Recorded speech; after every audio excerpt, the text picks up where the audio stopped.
You know, the globe proof. Have you got any of that, or is that just us? What do you mean, the globe proof? Well, I mean proof of globe. I mean, What would that be? Well, you're the logician. I know we Well, I'm not jokingly apparently. call you the proofless logician. No, you said Or, a few sorry, months the ago I wasn't proofless a logician at dogmatician. all. Right, okay. You said I wasn't a logician, remember? Well, yeah, like I say, you're proofless. Yeah. So that doesn't, you No, can't really, you actually can't said I really wasn't. be a logician without Fair any enough. proof, So, can you? right, so there's no point asking me. Well, I know, yeah, because you haven't got any. I mean, that's obvious. I said, like, you haven't got any, but we have. Like, we're the only ones with this proof of globe. Yeah, so I asked, so what is that? What, the proof of What is the your proof globe? of the globe? Well, it's dogmatic, isn't it? Yeah. Everyone knows tis globe. It has been shown that with logic everything and anything can be linked to tis globe. Geometry axioms 4, 5, and 6. Therefore, all existing proofs within reality can also be used to prove the real globe by extension of these basic simple axioms that everyone knows to be unquestionably true. Real-world practical uses with logic can be shown thus. In the real world, it is thought to be known as tis globe. Yet anything that can be proved to be true in the real world can be used by progression of these universally changing axioms to be proved by axiomatic extension of the real globe. What follows is some logic proof of globe. Logic states if G then G, and if G and G then G, therefore it can be proved directly by and globe, and globe, and globe, and globe, and globe, or indirectly by, if not flat, then globe, it's not flat, therefore tis globe, or if it's not flat, then it's not flat, then it's definitely globe. We can safely say it's not flat, therefore tis globe. Rest assured that we will continue to progress the proofs of globe. Globus trollens, the globe that affirms by affirmation. Globus trollens, if tis G, then not flat, therefore tis globe. So starting with the premise tis globe, we can say, in the reality we live in is tis globe, tis G. Then the reality we live in could not be flat, tis not flat. It's been proven by man that the reality we live in is not flat, tis not flat. Therefore the reality we live in is tis globe, tis globe. Confirmation through globus trollens, globus balance, the globe that affirms by denial. Globus balance, there's not, there's not. Therefore, starting with the premise it's not flat, not, you can say it. If the reality we live in is not flat, not fluff, then the reality we live in is not flat, not fluff. Then the reality we live in must be tis globe. The reality we live in has been proven to not be flat, but then not fluff. Therefore the reality we live in has to be tis globe. Tis globe, confirmation by globus balance, globus ballendo trollens.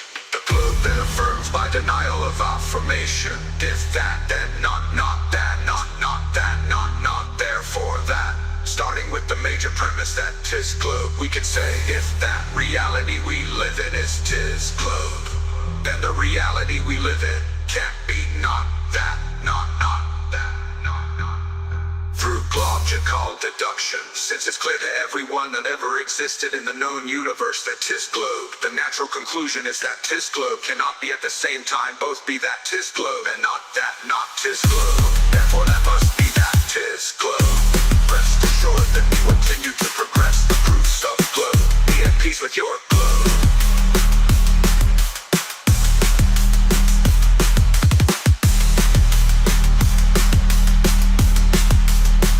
Therefore that must be that tis globe. Rest assured that we will continue to progress the proofs of globe. Be at peace with your globe.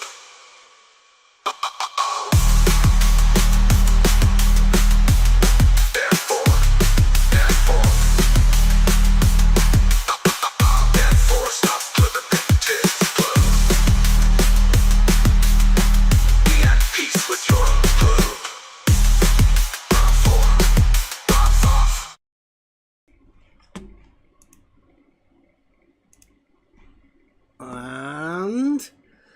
We are live. Welcome everyone, Free for All Friday. Sorry I've not been around, I've been a bit ill all this week. I still got a bit of a bad throat, so bear with me. Started last week, summer cold, be aware, going round. So, welcome. As you might see, you know, the globe, I mean, most people, right, if you've ever actually been in here and talked to us and attempted to talk to us, right, been brave enough to come in and have a conversation without any of your already preconceived biases, and not imagine that everybody's a liar that you ever talk to. If you're one of those people, then you might know that we're definitely not flat earthers here. We live in reality. And apparently, the globe is reality. I mean, it's been taught to all of us as children. I mean, I wouldn't say taught, but, you know, the idea's been placed there within the child of all of us. Some of us have managed to get rid of it, that idea.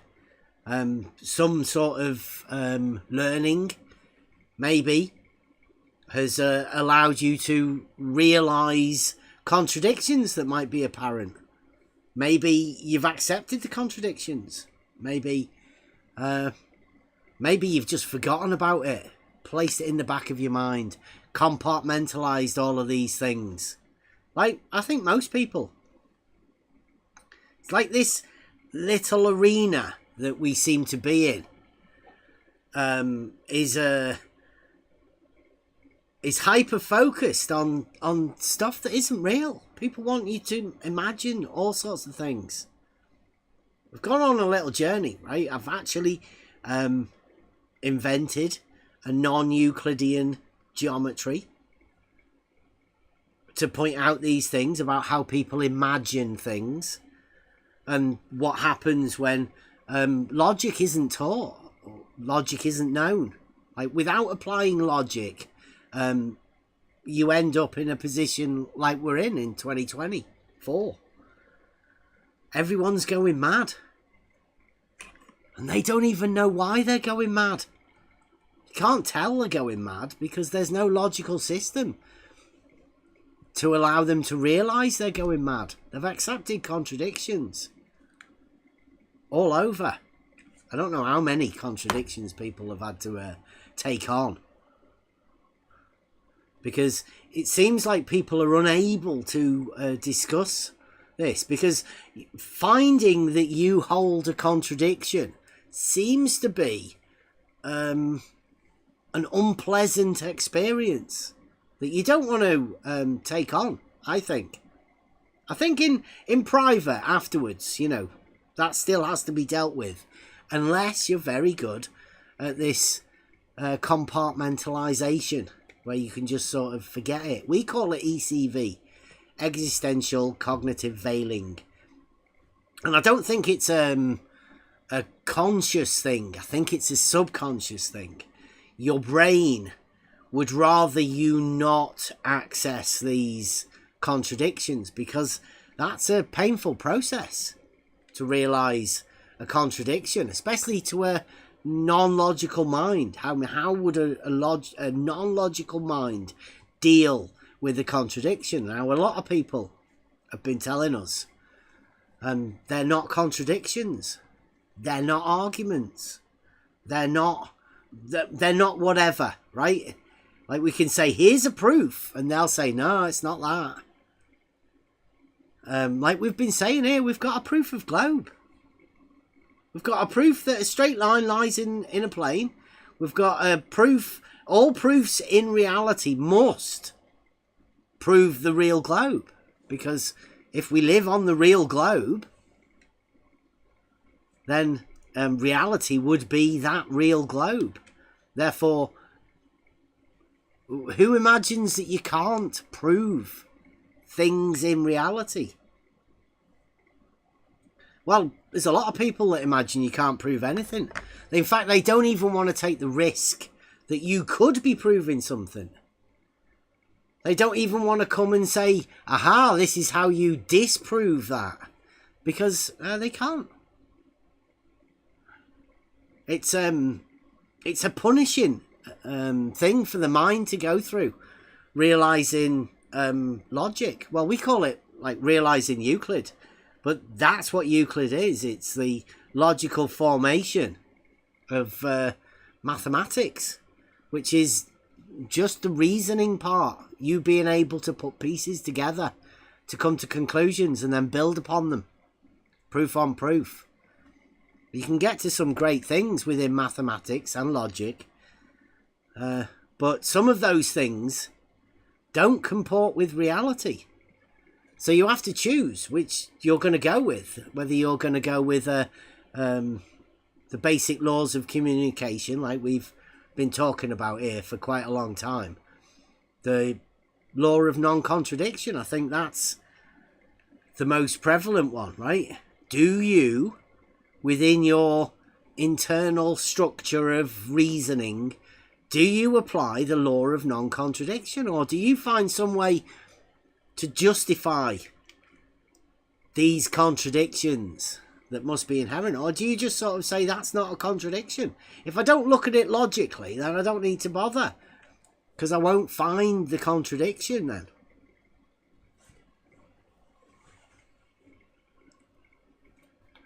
And we've been dealing with like these things come round in spurts, let's say. And what we've been dealing with just recently is like a 2015 argument from a load of people. It's like they've reverted back to a childlike state with zero arguments, and then asking for us for the proof, and then saying, well, yeah, come over, we'll walk you through it, first principles, step by step. Who's come? No one. Nobody wants to bother. I think it's because what they've done is they've allowed themselves to believe that there's a lie somewhere. You know, that's what these people have said about me. Anybody else really, but mainly me. You know, just lie. Anything that gets said is a lie. So don't bother going over that. But I mean, we do have a proof of globe. Now, is that a lie? Well, they daren't come and find out. Nobody dares. But, I mean, eventually, somewhere, right, it's going to have to be seen by someone. And it's pretty obvious that everyone within this arena is too scared. They don't want to see it. So we're going to have to be moving out. Maybe mathematicians, universities, colleges. Teachers teach it, or do they teach it? I don't think it's on the curriculum, Globe. So who actually has the academy? Globe Academy. Try thinking. Globe Academy. Might be a thing. If you want to learn about the globe and the proofs of globe, this is the place for you to come. We've always been saying, definitely not a flat earther. In fact, over the last few months, since Nathan Oakley said about him being able to do the ridiculous thing of measuring the earth flat, ever since then, we've been the bane in the side of the flat earthers. At least the flat earth debate crew. So much so that they've banned us from everywhere. There's no way for any of us to communicate with any of those. Now, in saying that, there's a guy, what's he called? AI, flat earther, that's challenging us to a debate, even though we're banned, right? So we can't go over there, but this AI guy, who I think we've known him for a bit. So if he's listening, AI, right? You've asked for a debate. Now listen to how ridiculous this is as well. The debate that this AI dude wants us to have is the definition of flat.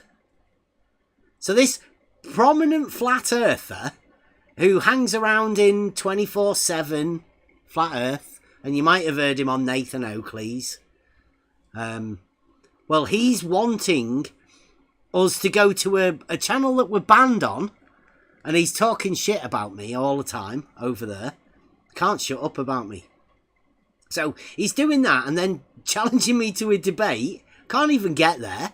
But on flat.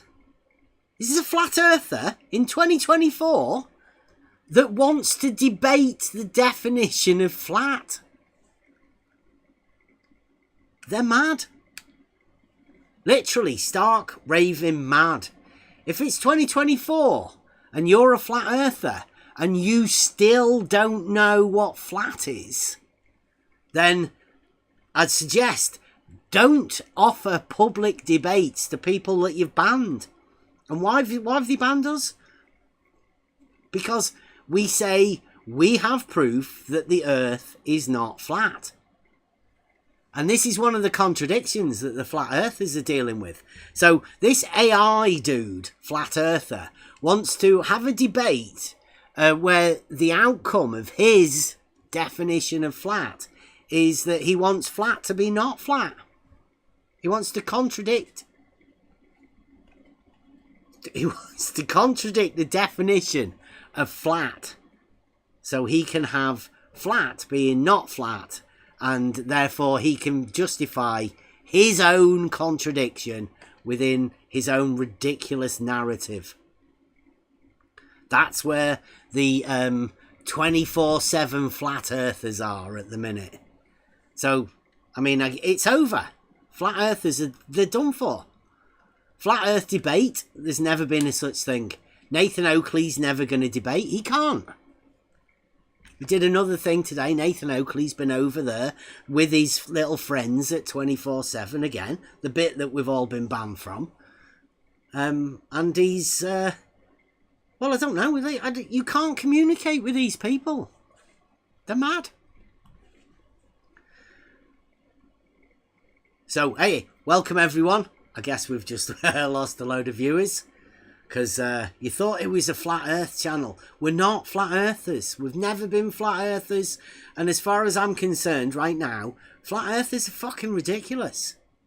Particularly the ones that talk shit about us. Those flat earthers. I have to hold my hand up and say I was a flat earther for a while.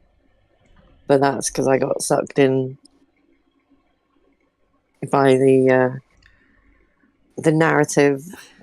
I thought people online were honest. Well, that's why I met you, because I went to that group of people, right? To go and tell them a story of what was happening, what was occurring, what these other guys were saying. Now, the journey that we've been on has been well, I did feel sorry for flat earthers, because obviously certain people were calling people child abusers just for saying that level's horizontal. And it appears now the flat earthers seems to have co-adopted that thing that originally got me called a child abuser. They're saying that's flat earth now, but it's not. I've never been a flat earther, and just because level is horizontal, that doesn't make it flat earth either. They're ridiculous. It's just a really poor descriptor of something that it obviously isn't. So, the person that sold them the flat earth title, Frantic Bunny Ears, Robotham, like, we've been there, we've been to Bedford, proved that Robotham was a liar. Well, I don't think he was a liar. I don't think he ever said it. I think it was a setup from the start, allowing people to believe whatever they wanted around a scenario. And that's where the flat earth was generated. Now, these modern flat earthers, they obviously know it's not actually flat.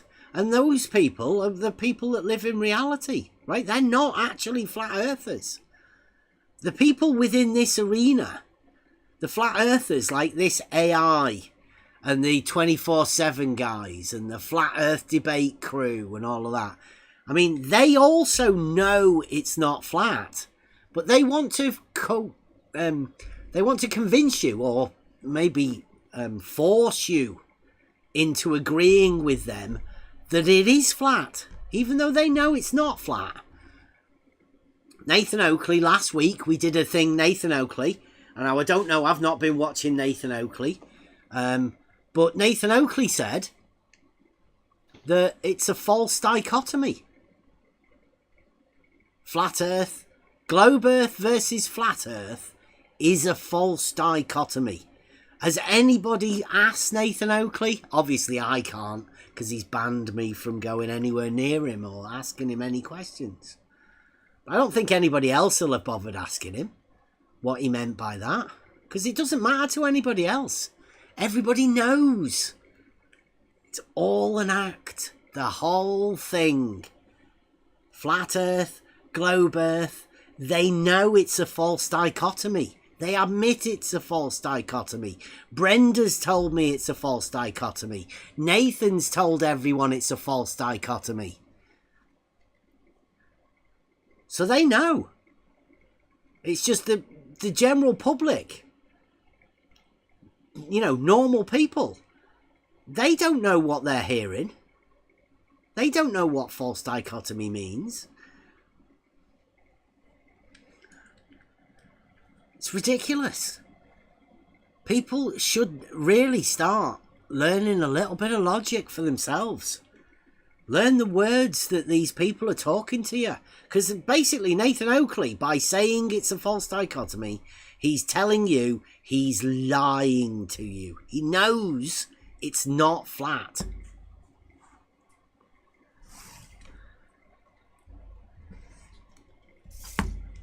Right, let me see if I can find it. I clipped it out. While you're doing that, if I can ask the question, I mean, it begs the question, right? Then if they know the Earth's not flat, why are they willing to die on that hill? I don't know. I think this... What happens when you accept a contradiction within a logical system? Place a contradiction in it. Well, you can't. If you try to, you will explode your mind. You can't. Well, it's impossible. You explode the logical system, right? Making and explode your mind. Anything possible. Right. Anything, literally anything becomes possible with an exploded logical system. So if you do that to your mind, if you incorporate that internally within your structure of your mind, I would imagine a similar thing happens. Literally anything is possible. You can derive any conclusion from any situation. And that probably would make sense of why some of the rebuttals that we get come back again. Because they're mad.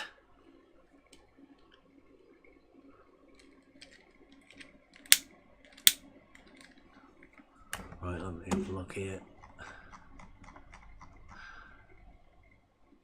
See whether I can put that out there. Now I've unpacked your garbage that this is a logical consistency. It's not. It's fallacious. It's a false dichotomy, as pointed out by me. And as the failure to state the logical form has come from you, we can basically disregard your claim to be logical consistency. Globe versus flat is a false dichotomy. There you go. Just dismiss it. Globe versus flat is a false dichotomy. Now, if Nathan can dismiss people by saying that globe versus flat is a false dichotomy, basically, well, nobody knows what Nathan means by it because nobody's going to ask Nathan. But I don't think Nathan's got any idea of what he means by it himself. So it's hardly surprising that nobody wants to talk to Nathan Oakley about it. And instead, these people that surround Nathan, the sycophants of Nathan Oakley, like AI, they want to set up debates about the definition of flat. Can you imagine the nerve of people wanting to work on definitions of words? a debate about it. Like, dictionaries are where you find definitions. And as we've said, flat is, well, it's such a vague word. It means many, many, many things in many, many, many circumstances. So, of course, it's an ideal word for the sophist. Now, the sophist is somebody who is quite clever, uses logic and tricks to confuse people, to lead them astray, away from the path of logic. These people don't even know logic to start off with. They like to use the words and all that, but they can't have a discussion about it.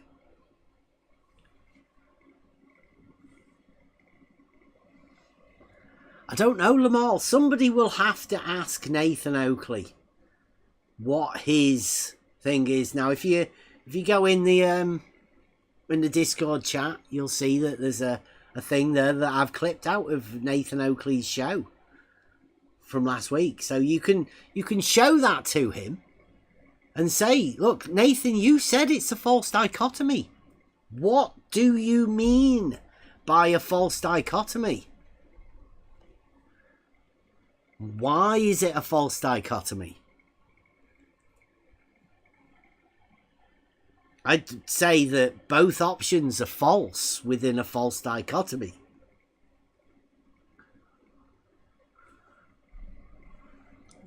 It'd have to be. There's no other way. You can't call it a false dichotomy without knowing the two options are false. He claims, Nathan Oakley claims that he knows it's flat. Therefore, that would be the true option. So anything else versus that would have to be the false. So that would be what we call a true dichotomy. Now, I don't know whether Nathan's just completely mixed his words up or Nathan doesn't understand anything. But yeah, it would be good to hear Nathan and what he has to say about this. But because Nathan Oakley, being the flat earth debate guy, has shown, he can't talk to anyone, he can't communicate, he can't do anything really.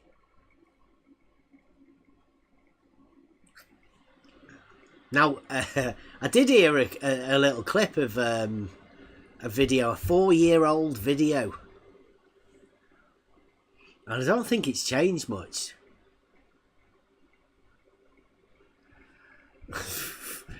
Literally, Lamal, it would be good. It would be good to hear people at least ask Nathan Oakley, what does he mean? I mean, I'd do it myself.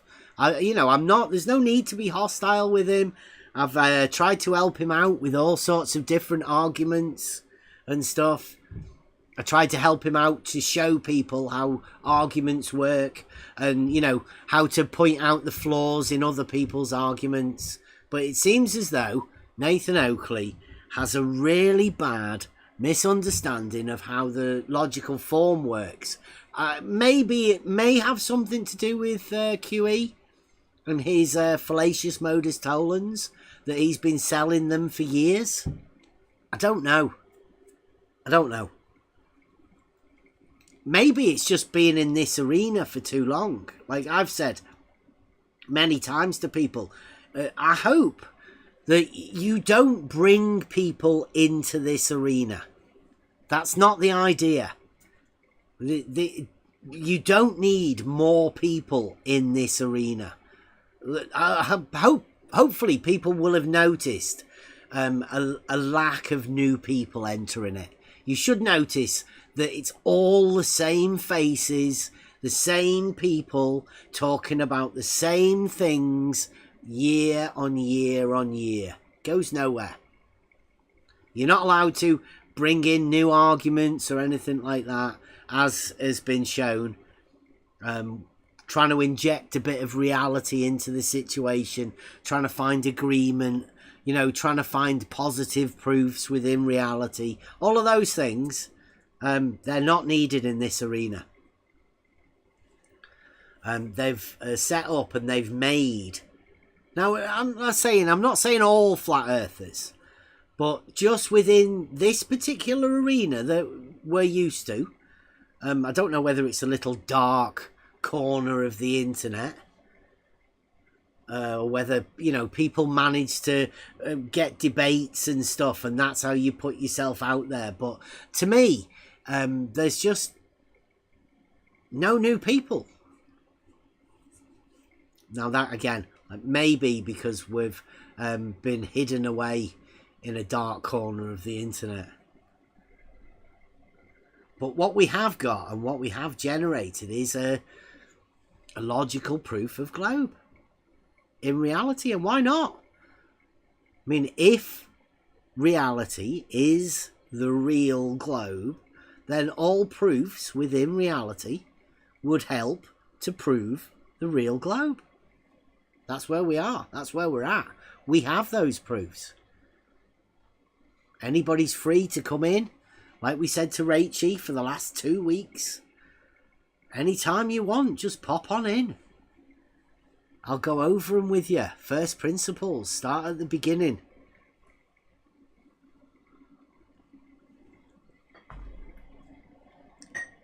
Well, there's no real... I don't think anybody wants to do it. I think they get scared by it. We've got another guy in the chat as well. We'll play this one again. Let's see. Play this one for Nathan Oakley. Now I've unpacked your garbage that this is a logical consistency. It's not. It's fallacious. It's a false dichotomy, as pointed out by me.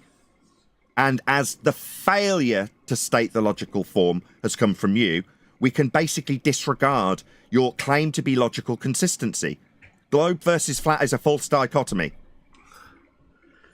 Globe versus flat is a false dichotomy. Nathan Oakley, 2024. Don't worry about it, though. Everybody knows Nathan Oakley's full of shit. And I guess most people have been taught that, you know, don't go with logic. Why would you want to go with that sort of logical statement? Why would you want to know what a false dichotomy is? Why would you want to know what Nathan thinks a false dichotomy is? Of course you already know what Nathan thinks a false dichotomy is and how he can justify it to himself. The one thing that you should go away with it is that Nathan Oakley knows it's a false dichotomy. Globe versus flat is a false dichotomy. We've been saying it for years. Nathan Oakley is now admitting it. It is a false dichotomy. So what has Nathan Oakley got? Nathan Oakley's got an imagining that horizontal is flat earth. But horizontal is just horizontal. Horizontal existing in reality is a fact that everybody knows in reality.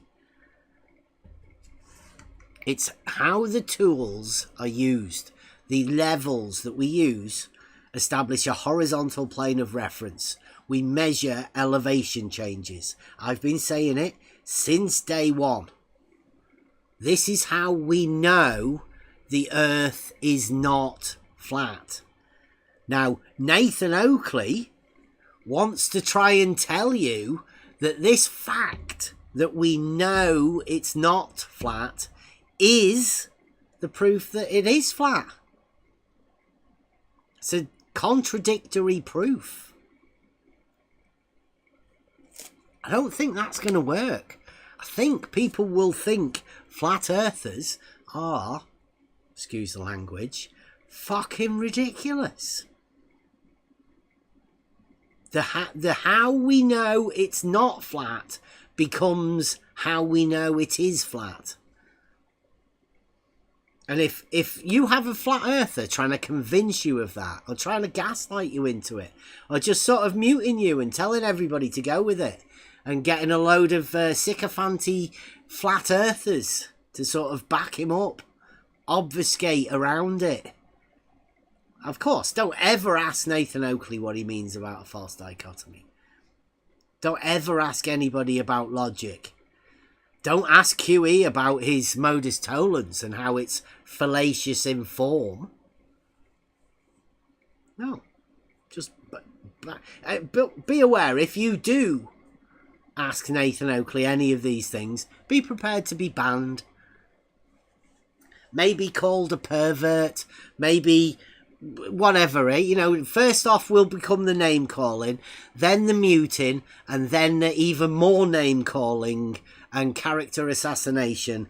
Maybe a character assassination of a few other people as well while on the back of it, just to make you feel a bit bad about saying it in the first place.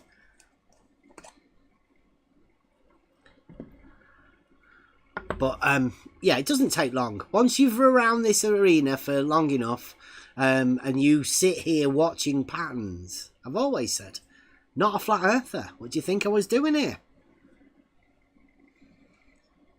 What, that's a great one, that. What do people think I was doing here? Well, after I had to say, I'm not a flat earther millions of times. Like I said, I've always been here watching, carefully studying human condition. Met a few great people who are in it for the same reason. There's a fascinating psychological thing going on here. And everybody is part of that study. I'm part of it myself. Who's the control? Who do we look at? I don't know whether there is one. I think you have to question yourself within this all the time. And I'm not too sure whether flat earthers actually do that. But I think you'll see over the next few years. Flat earth will probably be dying out. This madness is going to set in. They're going to get worse and worse. Nathan Oakley's spiral. I think all of his moderation team, I think they're the ones that have banned us from talking to Nathan because they can see it troubles him. His brain processing, he can't do it. He's already accepted the contradictions. So certain questions, certain things trigger these contradictions within his mind. And his madness starts showing. Starts showing anger, frustration. So they've carefully shielded Nathan from any of these questions. But you're not going to be able to hide it for that long.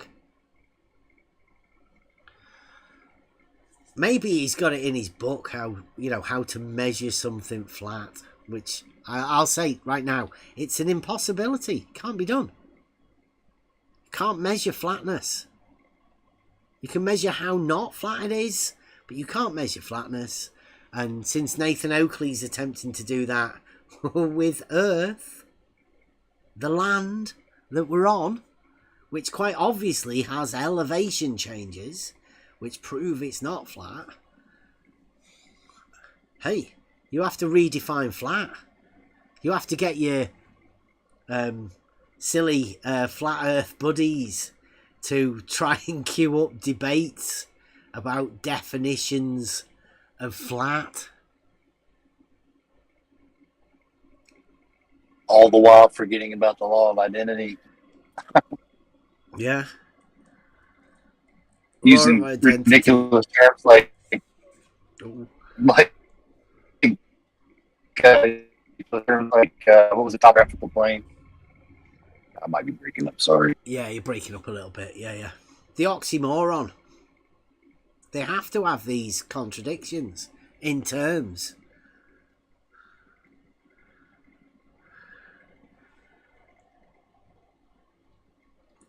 Yeah, I'd say if anybody does ever want to elevate your conversation level above the ridiculous shit Nathan Oakley and the Flat Earthers talk about, pop on in, because there's some fascinating topics. Psychology, I think, is the next thing. We need to start talking to these psychologists, because it's probably going to be worthwhile for them to study.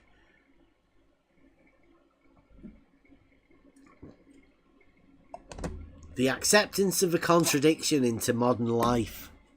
It's a necessity. Certain minds probably aren't set up for doing that, accepting contradictions. Maybe 80% of people, right? Maybe 80% of people can just sort of mindlessly, sheep-like, just go along with it as drones, let's say, NPCs. And then there's 20% of people that might sort of think about things. This is one of those strange topics that I'd say not to involve yourself in. But I would say try and involve yourself in the acceptance of the contradiction. Straight would be a good one to start off at. Like, do you have the idea, the concept of the mathematical straight, the shortest distance between 2 points? Do you have that as a concept within reality? Would that work, like, say, if you were to put a point in one town and a point in the other town? Would the shortest distance between those 2 points, would that be a straight line? Would it be a straight line conceptually? Or actually? Would you be able to measure a distance? Would that straight line be the distance? This is all down to personal things and what you imagine, because nobody's going to tell you it. You know, these certain people will try and force you into thinking certain things, particularly if you speak up about it. Any time any voice gets elevated through any of these things, the moment people start listening, then that's when, you know, you have to be able to say, you know, I'm sure about these things. Now, I'm okay saying them because I am absolutely certain about these things. I've got a proof. So I'm good. But the people that don't actually have proofs to back these things up, they're just empty words that don't actually mean anything unless you have the knowledge to go along with it, to feel sure in what you're saying. There was a great philosopher said that, you know, these words that we use, they only have the meanings that you apply to them. They're just empty words that mean nothing. But those words that you use, they will apply to you. They will have meaning to you. You've just got to make sure that that meaning and those things that you apply the words to, they comport to the things that other people imagine, right? You have to have the rhetoric. You have to have the ability to use the words and link them together to make them have meaning. Otherwise, you know, people can just dismiss it, and they will. Well, that was the whole thing I listened to the other day. It was somebody talking about, like, Aristotle. He always opted for speaking with using rhetoric through logos. What we hear from 95% of people is they're either speaking through ethos or pathos, just manipulation. Nobody ever wants to use rhetoric that's logos. Well said. Yeah.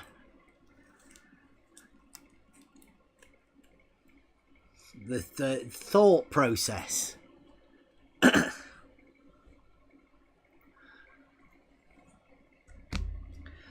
Right, so anyway, this is a free-for-all Friday. We've got anybody out there wants to come in? Anybody got any points you want us to talk over?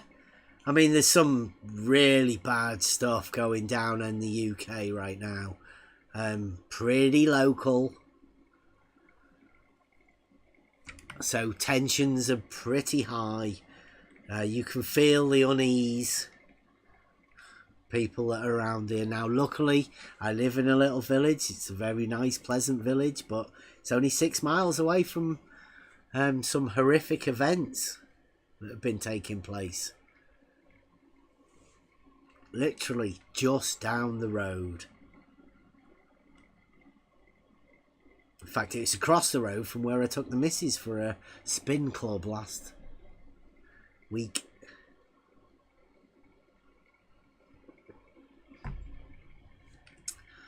Well, one of the horrific events, Mishu, is a supposedly 17-year-old guy walked into a dance class for young girls while the parents were at work. You know, a holiday club dance class for young girls, and he went in there with a knife.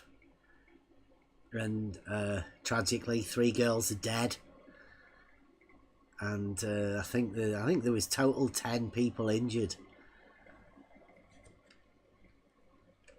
So there's a lot of unease because, I mean, if you want to target anyone, then you target the young daughters of families. Yeah, if your daughters aren't safe, then what's going on? So yeah, there's some pretty high tension going on right now in the UK.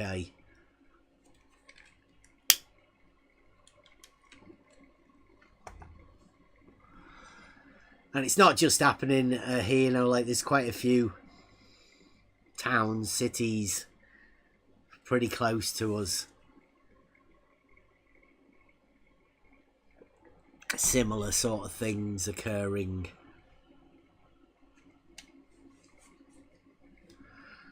So anybody else got any other topics? I need to get away from that. It's bad.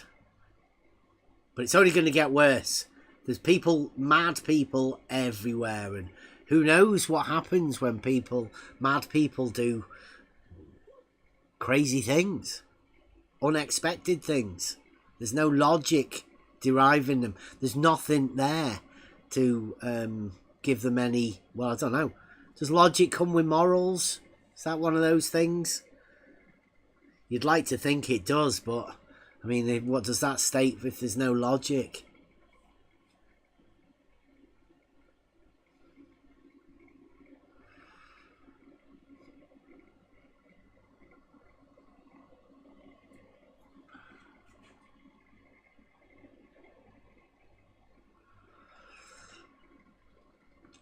Has anybody got anything else? It might be a short show.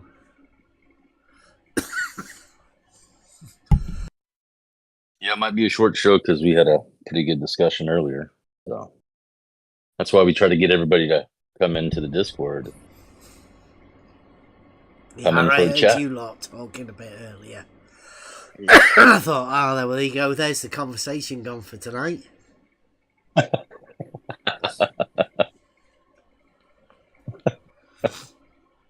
We got to be more optimistic, you know. I guess. But yeah, come in on the level Discord. Come have a chat. Free for all Friday.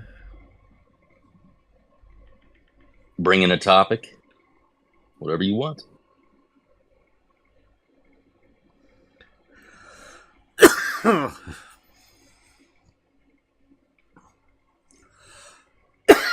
Oh man.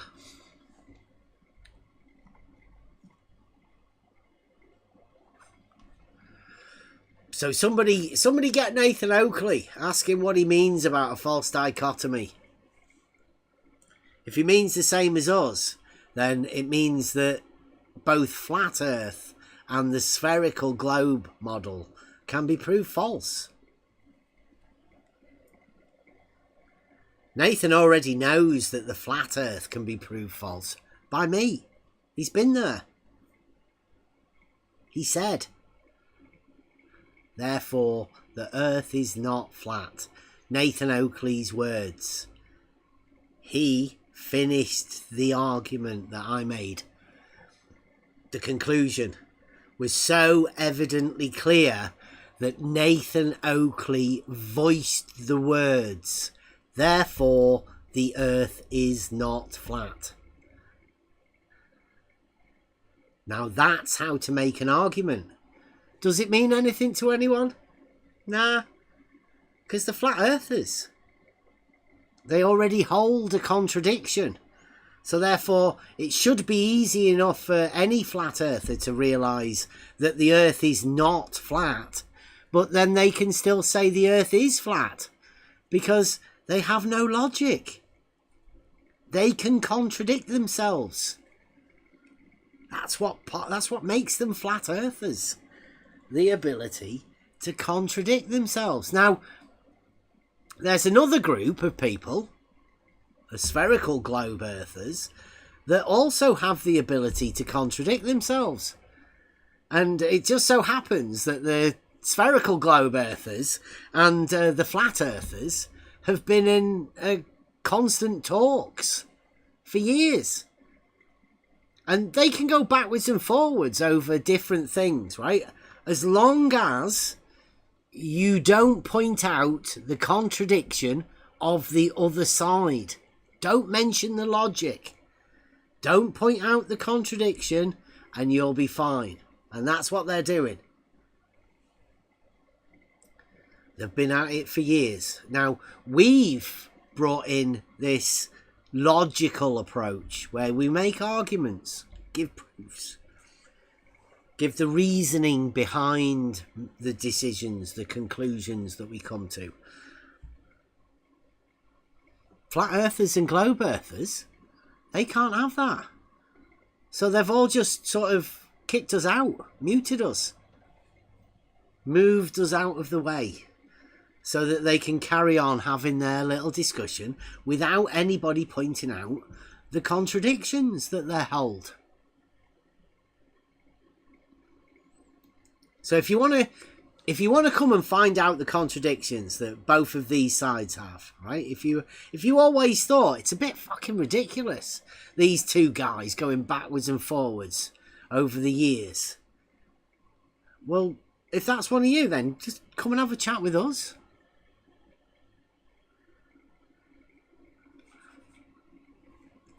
We'll teach you about epoche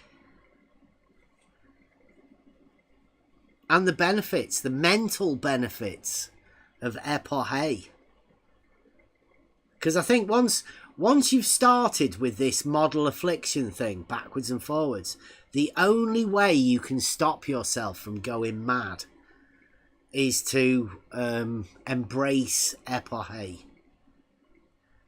Now, what you might have to do in that is, you might have to be able to come and have a communication. You might have to, have a conversation backwards and forwards. Drop the model, just sort of have a conversation without any of your preconceived biases about who's lying and whatever. I have no reason to lie. In fact, ask anyone around here. I'd rather point out, if I'm unsure about something, I will let you know. But if I know it, then I'll be direct to the point. I'll tell you. I know it, and I'll tell you how I know it too. I'll work you through it. First principles. As would anybody else here. You can justify your reasoning to other people quite easily if you actually do some reasoning, right? If there's a chain of events for you to help people and guide people through, then you can take them on that journey with you.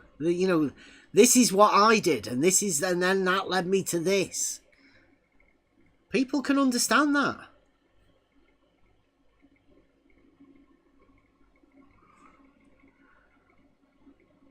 So come and have a conversation. It's the only way that we're going to get through this coming years. And it's going to get bad. The psychological operations that these guys are playing at the minute is ridiculous. I'll give you an example, right? What they've done is, this guy has gone into, I think, he's killed 3 little girls, 6, 7, 8 years old, I don't know. That sort of age.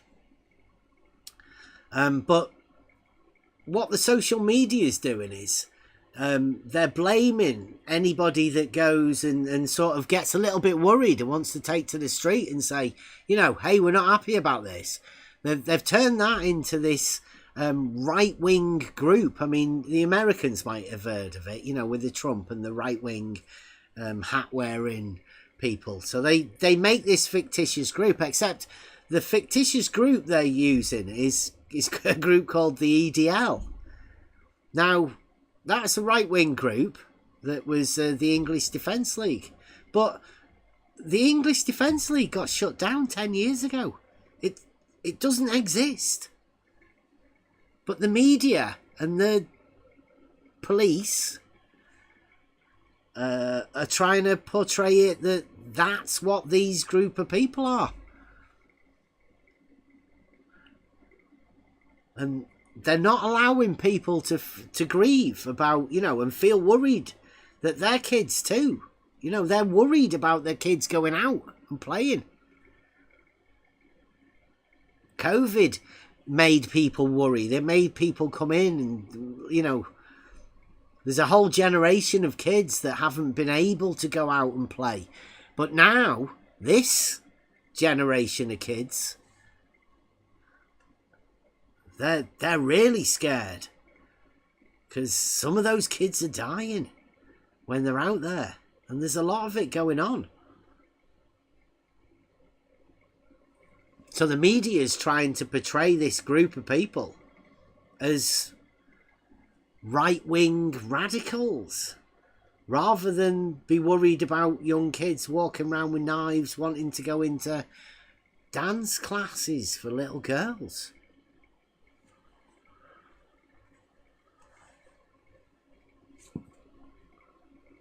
And that's pretty much the same as what's been going on around these arenas. There's a group of people who can point fingers at people and just call people names. You know, get it completely wrong, but, you know, it does go on. People in these arenas must know. Well, I guess I don't know. Until you're the one that this is happening to, I'm not too sure. I don't know whether people are aware of these things until, you know, they are the people that are the ones affected by it, till it's happening to them. I don't know.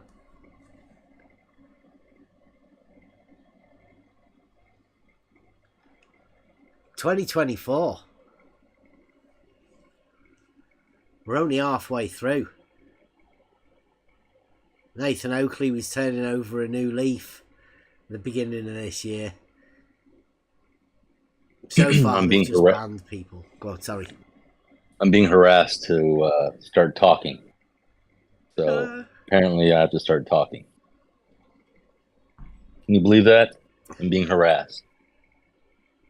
I do need to make a brew. Well, make a brew. You're free to do that on Free for All Friday. You're free to do it. Come on. In fact, make 2. Make 1 for the missus. She made one for herself.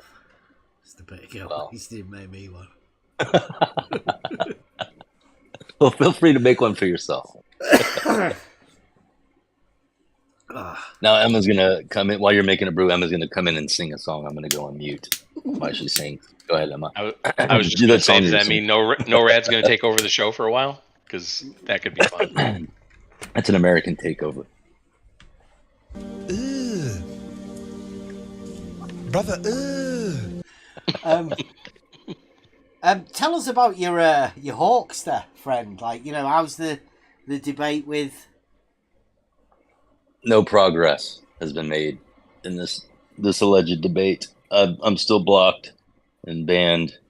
In fact, he won't even accept a DM from me to, even if I wanted to say to apologize for something, which I don't have anything to apologize for. But even if I wanted to, I can't even do that. So I don't think it's going to happen, unfortunately. But I'm curious as to what's going on with this video that Rachie promised us from, I guess it was last Friday. I think it's a 1 week anniversary of the promise of a video. I didn't even hear Rachie say that she would make a video because, Yeah. I guess Well, I I heard already it. I knew. definitely heard it. But, I mean, yeah. What? Go on, if you can give us a rundown. Well, she wanted to. It had something to do with angular. God, something about angle size. Something angular size. She was gonna somehow prove Earth shapes by angular size. Angle size matters. Yeah. She was gonna, in fact, prove the shape of the Earth from her own home. So, imagine that. So, Well, I mean, that may be the best proof of globe that she's got because she's still not been in to be walked through the proof of the real globe from first principles. If anybody else is curious, it's not going to be difficult because we do walk you through it right from the beginning, and I don't think you can start at more basic fundamentals than what we do here. Yeah, but I think that's the problem. Exactly. That's it. I It's agree. Too basic, too simple. Can't start there. Yeah, You have to start with they're the model. unable. Yeah, they're unable to start from the beginning.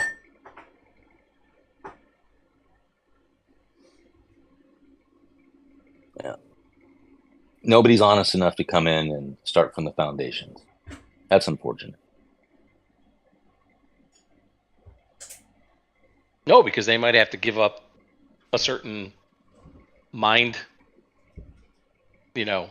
problem. I was going to say mind F, but I'm trying to keep it family friendly. Yeah, maybe they'd have to admit something. Or at least set it Themselves. aside. But I mean, that's the thing that we've found, right? You can't, there's so many people that can't even set aside this thing that's in their mind.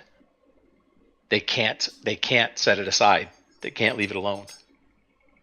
Yeah, I agree. I think that they put it away, compartmentalize it away in that part of their mind that of things that they hold near and dear, like a family member or, something, right? I think they store it next to that, and they dare not tread in there. Because there's obviously a sentimental value that they hold to it. Because if there wasn't, they wouldn't have such a hard time letting go of it. Yeah, it's got to be Not more even than for a sentimental, conversation. though, right? Doesn't it have to be more than sentimental, you think? Because there's sentimental things in everybody's life that they could set aside for the sake of a conversation. Like, that doesn't have to enter the mind. That's true. Yeah, that is true. It's a very good and valid point.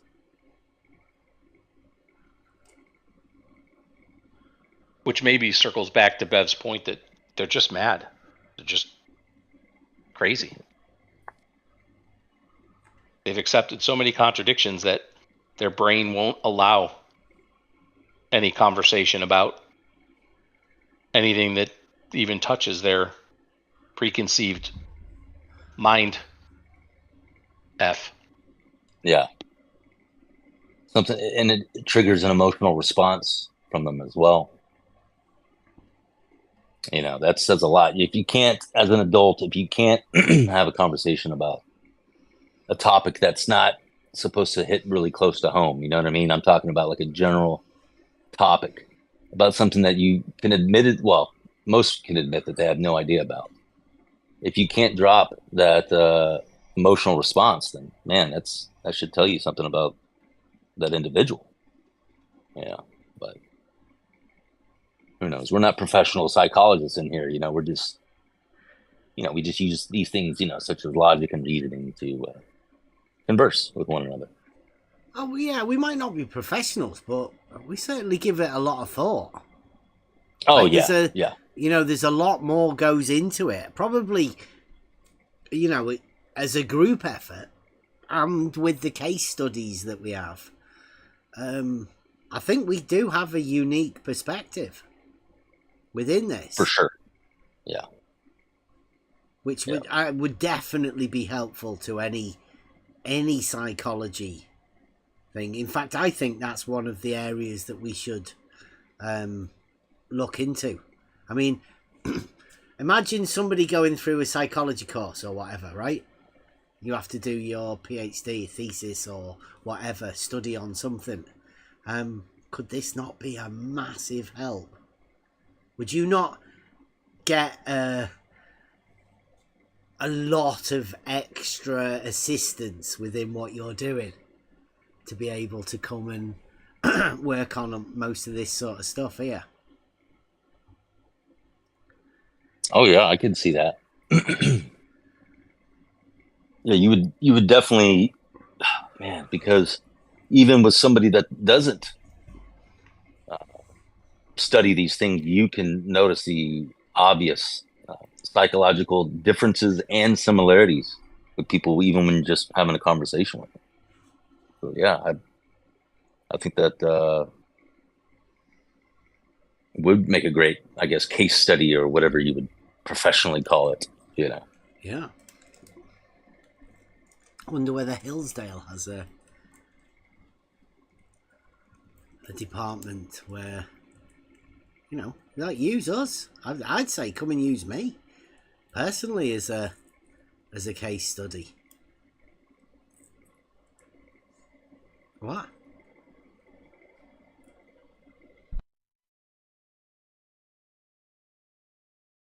You'd be willing to? Yeah, I'd be willing to talk to anyone really in that sort of a thing. Yeah.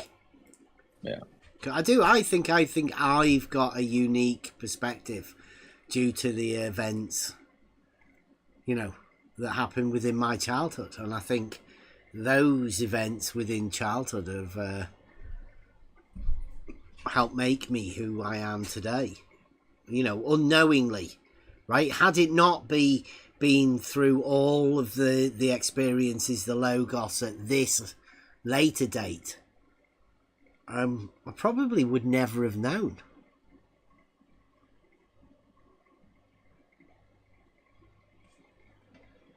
The importance of not having a model didn't show anywhere else, and I don't know whether it would, but it's definitely highlighted within this arena.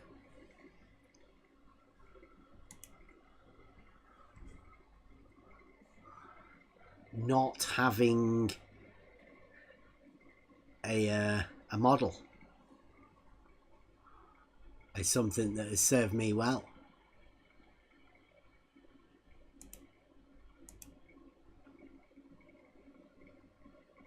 Got some pictures up there, some really old pictures for Rachie. His perspective. Is that what it was?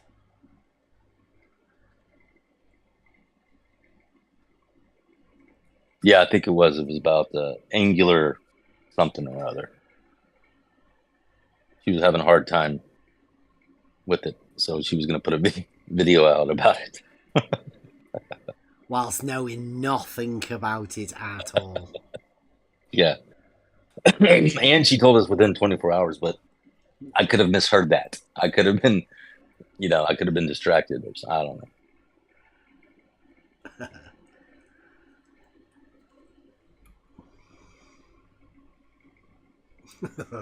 I had an idea that a flat earth math was in here then. Somebody say, hello room. I thought, oh, he's in the room. But he's not. I don't know what room he's talking about. Yeah. He could have easily just changed his mind. He could have, you know what? I'm not going to do it because, oh, never mind. Look at that. He's here. Speak of the, dare I say, Oh, Charles, and he shall appear. Hello, everybody. hey Charles, what do you think of Will Duffy inviting McToon over to lie to his congregation in his church? Because he did, he flew him over, you know. Him and the flat earther. Must be an expensive sort of thing, that. The invitation or the final experiment? No, they did a debate, didn't they?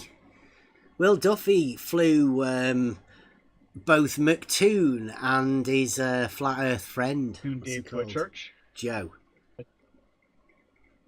But you know, there have been a lot of conversations. Yeah, but he flew them over, put them up in hotels, so they Well, could I don't do know a any of the debate in his church. Yeah, I'm not aware of that. Oh, I'll put the thing out.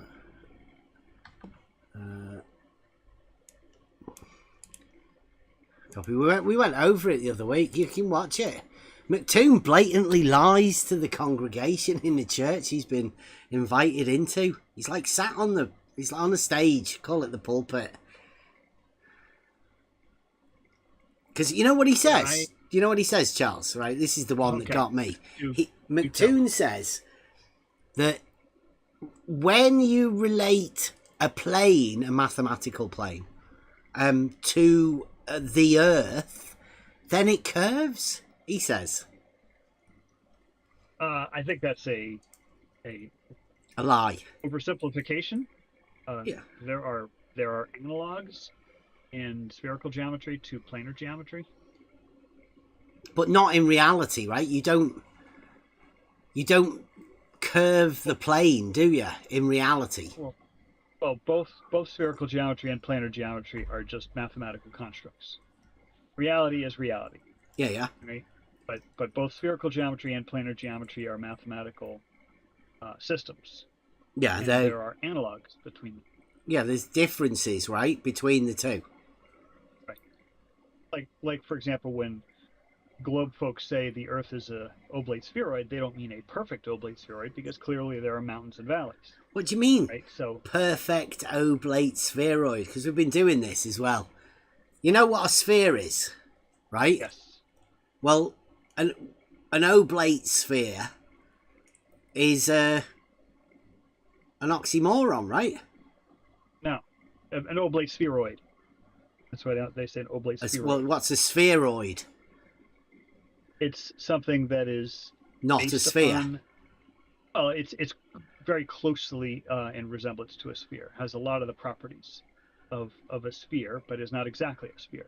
So an oblate spheroid is slightly squashed, right? Slightly squashed pole to pole, and a prolate spheroid is slightly stretched pole to pole. Uh-huh.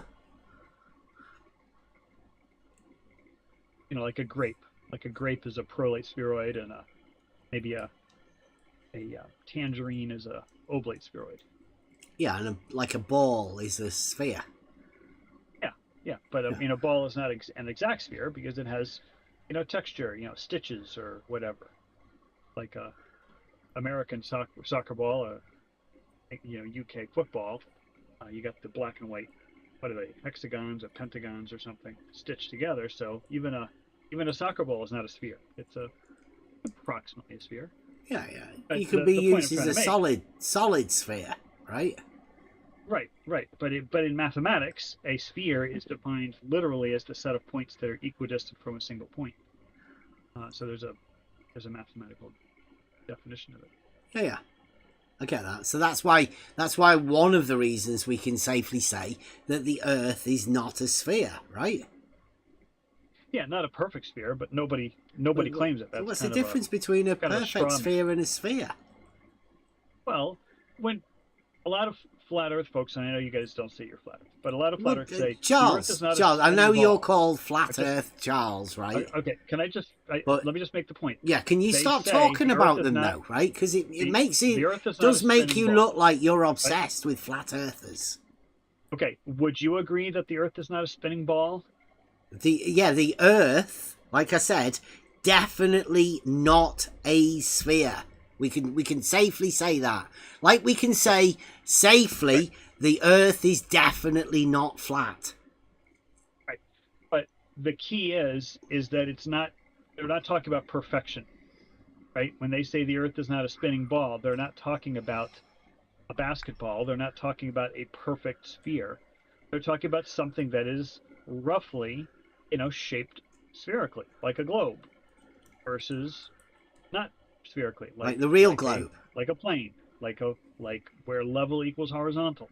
What shape that makes, or you want to geometrically describe that? Yeah, well, you can't geometrically describe something, can you, that's vague? So that's why we say a non-geometric shape. Well, I had a good analogy for you, and that was Italy and a boot. So people have been living in Italy for tens of thousands of years, but have any of them seen the shape of the boot? You would probably say no. I would argue that the only people who have done that are the Italian astronauts who have been on board orbiting spacecraft. They're the only people who have actually looked down and seen Italy looking like a boot. But if you live in Italy, you don't see a boot, right? So the question is how high above you can get something, above a landmass before you can see it in its entirety, right? So people have known that Italy has been in the shape of a boot by surveying the coastline. I was looking up old maps of Italy, and it was like some maps from like 1400 show Italy looking like a boot. Now, how did they know that in 1400? Well, they surveyed the coastline, right? Well, they So the surveyed the question whole is- of Italy. Surely they wouldn't just Oh, well, survey I mean, just the not just- coastline. Not They ju- survey everything. Right. Yes, and not just Italy. All of Europe, all of Mediterranean. Uh-huh. But my point is that if you get high enough so that you can see the entirety of something, what does it look like? And so that's really one of the key differences between you and me, is that I say if you get high enough, you will see the Earth to be looking in the shape of a globe. But you just have to map it. Yeah, Then you can map it. you can scale it and admittedly get above it, but you don't have to be that far above it to see a map. Well, to see the shape of Italy as being a boot, right? But what if you go up even further so that you could see all of Europe, all of the Mediterranean? What if you get up even further so you could see Africa and Asia and the Atlantic and the Pacific? And it's like, what is the approximate geometric description of what you're looking at? And I would say A boot? That's not geometric, is it? Would you class a boot as geometric? I wouldn't. changing the subject. I miss you, Bev. I hope you're well. Well, no, I'm been a bit ill. Oh, I'm sorry to hear that. So, do you think it's okay to lie to people about, geometric concepts? No, but it is possible to misunderstand what somebody else says. Okay. That happens. So a when lot in this game. McToon says to them, a plane in relation to Earth curves, what do you imagine that means? Well, like I said, the first time you brought this up, it's an analog. So if you're talking about planar geometry, we have this concept called a Talking plane. about a plane, yeah. If you have spherical geometry, Yeah. the surface is a two-dimensional surface. Mm-hmm. It's not a plane, So what's the but definition it's the analog of a that's plane. well, that's length by breadth. That's 2D as well. Actually in Euclid. Right. But so And- what's and the ano- what's the and another definition way of- within spherical geometry then of a plane? It doesn't have one. What? There's no Right. definition of a plane. Well, how can McToon say that in context of Earth it changes from being the length by breadth into a curve, like he said. Okay, because you're mixing two different geometric standards. One is planar geometry, or 3D Euclidean geometry, and the other one is spherical or non-Euclidean geometry. Mm-hmm. In both of these geometries, you can have a two-dimensional surface. Okay? In planar geometry, that two-dimensional surface is known as a plane. In spherical geometry, a two-dimensional surface can be something like a surface of a sphere. Can it be a plane? Dimensional. It's not a plane. It is Well, two-dimensional. can it be a plane, though? No. Oh. So what happens to the It's a plane? piece of a sphere. What there happens is no to plane. the plane? There is no plane. Oh. So in this other geometry, the plane just disappears, does it?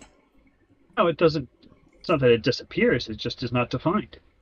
Just like a But tesseract. it is defined, though, right? Like you know what a tesseract is? In reality, right, Euclidean geometry stands already. That's the proofs. We're already dealing with them, right? But you say in this other geometry, that doesn't exist. But it does exist. In reality, it exists. So Okay, how reality, do you conceptually make it unexist in reality?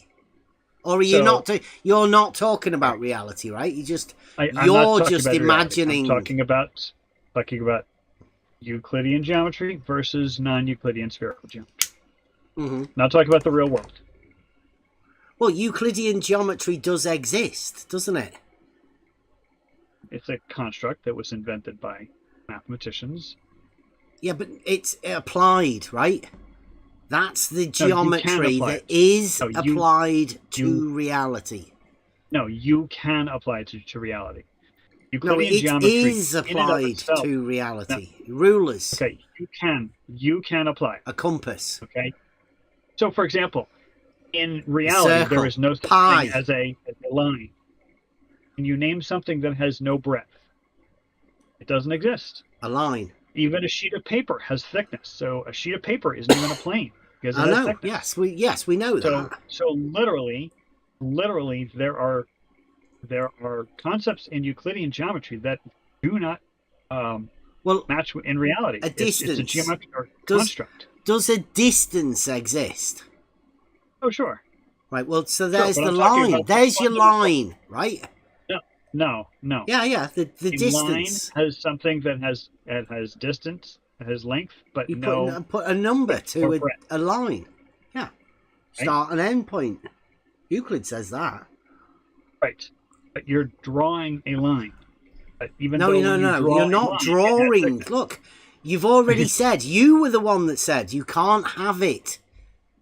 Right? In reality, you cannot have it, but you can have a distance. So therefore, you can have a line. You don't No, need to you draw cannot have a it. line. Nobody's saying you have to draw it. You're going Well, then all it's not Jeremy then on it's us. not a line. It's not a What? line. A Okay? line is 1D, If you Charles. if you You if pretend to be a have maths point A- teacher. I mean, what Oh are my you goodness. saying? You seriously saying you're you so can't funny. have a line unless you can draw it? Yes. If you Well, have that's point A and point ridiculous, B isn't on it? a sheet of paper, and there's just blank space between it, you do not talk about line AB.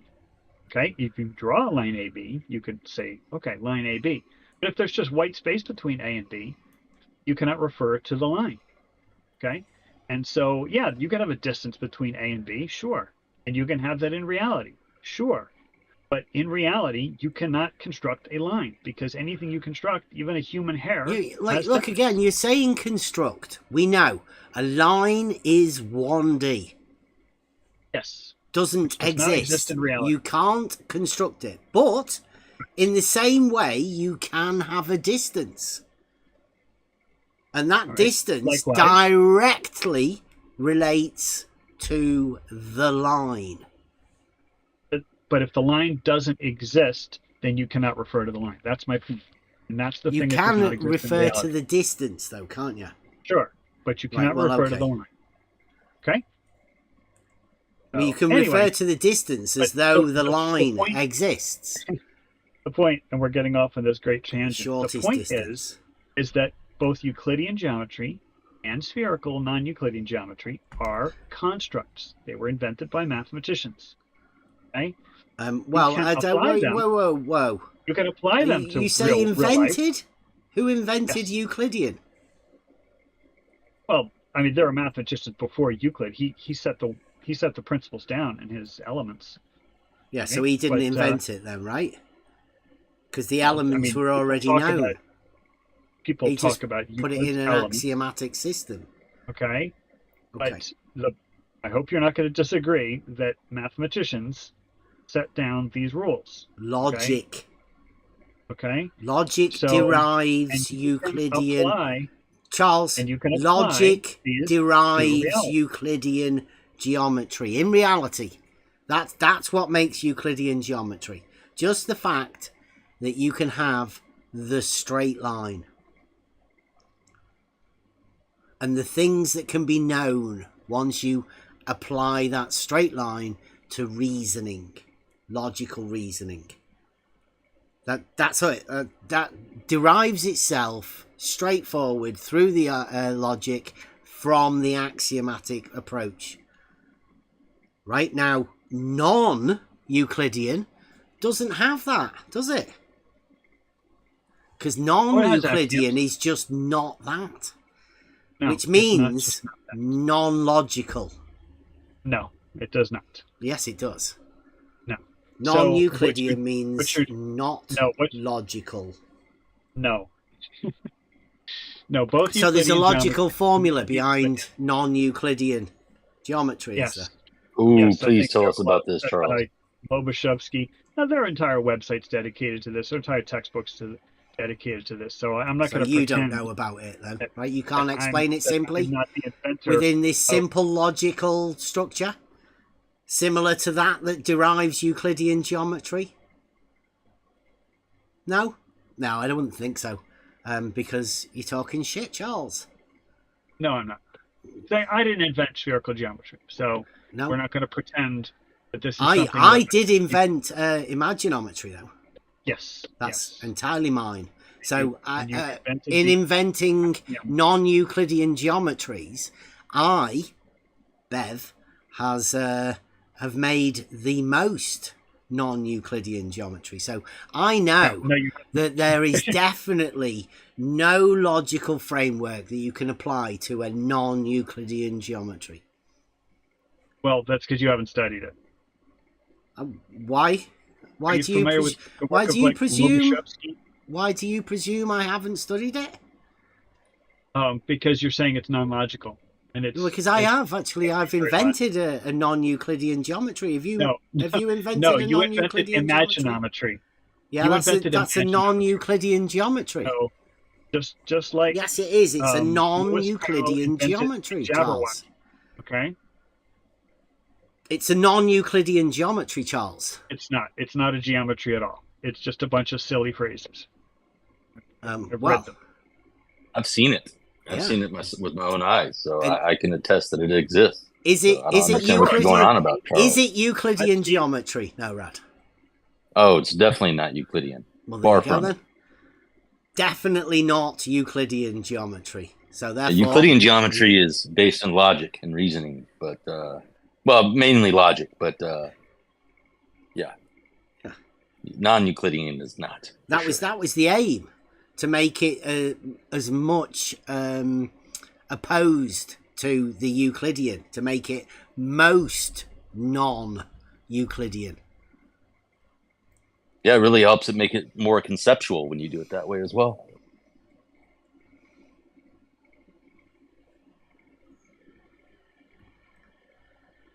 I should put it in. Is it? Should do a PhD in non-Euclidean geometry. Definitely not logical. Definitely not. But Charles thinks it's logical. He's looked it over. He says, I understand this. This makes perfect sense. You're just making stuff up. I don't understand that part, Charles. Here to explain that. Yeah, we know, So, Charles. We Rad. have definitely done this, right? In spherical non-Euclidean geometry, where you confine yourself to a sphere, right? Then 1 point becomes 2, the plane becomes the sphere, and Yeah, it just all doesn't make any sense. So did you see what I posted in chat? Yeah, you did a nice For those copy of- and paste sort of job Yes. there. Where did you get So- that from? So that's from the Wikipedia page on spherical geometry. Wikipedia. I also included the link. Nice. I like I it. also included Beautiful the link source. to Very Imagine reliable. But the Flat thing Earth is, Math anybody Charles who has could cited Wikipedia. there are other sources. There are textbooks. People with PhDs in mathematics have studied this. But you didn't But choose those. You didn't choose those. You if chose you- Wikipedia. But go ahead. Notice that you're interrupting rather than actually listen to what I have to say. That's okay. I know you. It's Bunch like of you're silliness. just going to be repeating what it says in Wikipedia anyway, so we can No, just tell people if they want to cite what. The point that I'm trying to say is that there are principles. There are logical principles that are connected to Imaginometry each has other. definitions, axioms, and postulates. But they are all self-contradictory because it's a bunch of silliness. Because it's not Right? Euclidean, right? Euclidean follows a logical framework. It being Non-Euclidean follows a logical framework. non-Euclidean means it doesn't follow a logical framework. That's because you're not actually reading any of the principles of spherical geometry. I know, well, yeah, but your spherical geometry has a tie-in to Euclidean, doesn't it? Although it pretends to be not Euclidean, it is Euclidean in the way that it has the sphere, which is Euclidean. You just try There are and many convince things that yourself that it's not Euclidean, but the sphere is Euclidean. So, you have to deal with a contradiction at the beginning of this particular non-Euclidean There's no geometry. contradiction. And that's why they state that it's not a true geometry. Spherical geometry isn't a true geometry, right? It's You not know a that. true Euclidean geometry. No, it's not a true geometry. Like Yes, it- hyperbolic and like Euclidean, it's not a true geometry because it Are you saying steals. hyperbolic geometry is a true geometry? Well, Because that's also is that what I non-Euclidean. just said? Yeah, I know that's what you just said. non-Euclidean. Yes, But that's a true geometry, you said? that's supposed to be a true geometry, is it not? Spherical Is it- geometry is a true geometry. It's not. As well. No. There's a difference, isn't there? Well, yeah, spherical geometry and hyperbolic geometry there is a difference. Yes. Yes. But they're both based on a logical series of principles that you Yes, can the logic connect behind the together. spherical geometry is the sphere, which comes from Euclidean geometry. So technically, calling it a non-Euclidean when the base of it is the sphere, which is Euclidean, makes it not a true geometry because it steals you're from the skipping a lot of things that it's claiming not to be. You're skipping a lot of steps. No, there's That's okay. there's an inherent stolen concept within spherical geometry. Any Stolen concept. mathematician will tell you that, Charles. You know this. Stolen concept, like stolen valor. No, You're funny. like a stolen concept, a logical inaccuracy. Surely you've heard of a stolen concept. Yes, it's something A that you created. self-refuting describe claim, non-Euclidean. it's also known as, right?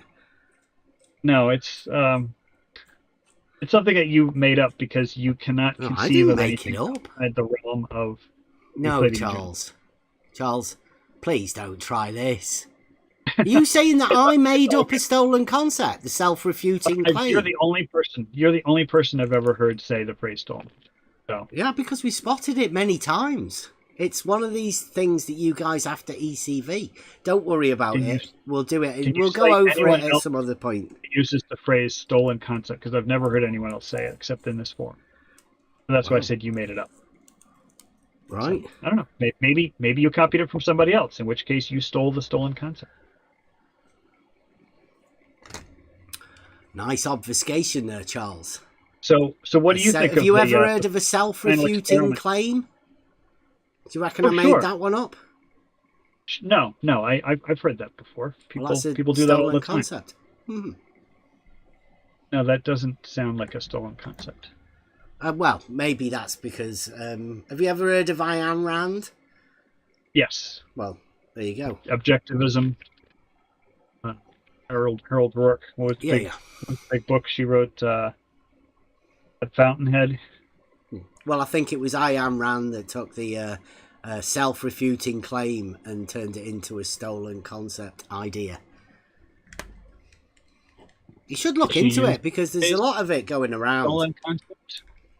I once challenged Where's Wally, right, to go and present something to Nathan Oakley because, you know, it was a stolen concept. And I said, I bet, Wally, if you're brave enough to go to Nathan Oakley and present it, I bet Nathan Oakley won't be able to see it. I bet you can get it past him.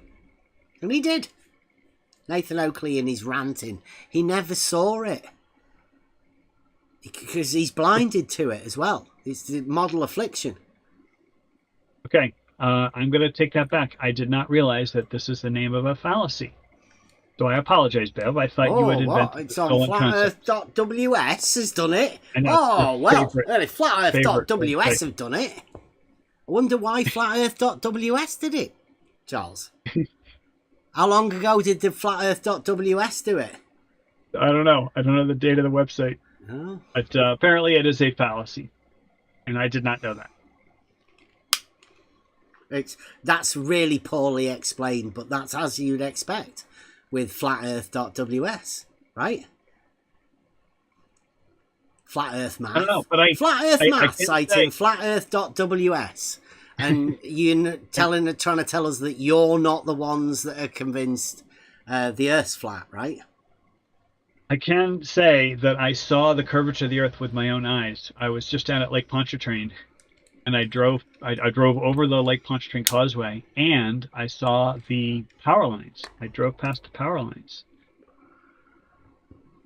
Yeah. Do you reckon you So, were 90 so I foot literally- higher at the centre? So I literally saw. I literally saw this with my own eyes. But this view is taken from a Is that your interstate, picture? so it is not my picture. Why didn't you take your own picture while you Because were I there? was driving on the interstate, about driving 60 miles an hour. So the guy who took this picture had to prop up his camera in like the window of his car, and he was putting his flashers on. He was driving slowly, and he grabbed a bunch of frames. But I literally saw this with my own eyes as I drove by. But I was doing about 60. No. Oh, that's a shame. Should have got your own picture. Would have been much more believable if you'd have been able to do it yourself and not had to rely on what looks like a touched up image. Hope at Oh, that speed you're in the right hand lane, Charles. I forget which lane I was in. I usually drive in the right-hand lane unless I'm passing. Yeah, get that slow shit out of here. Get out of my way.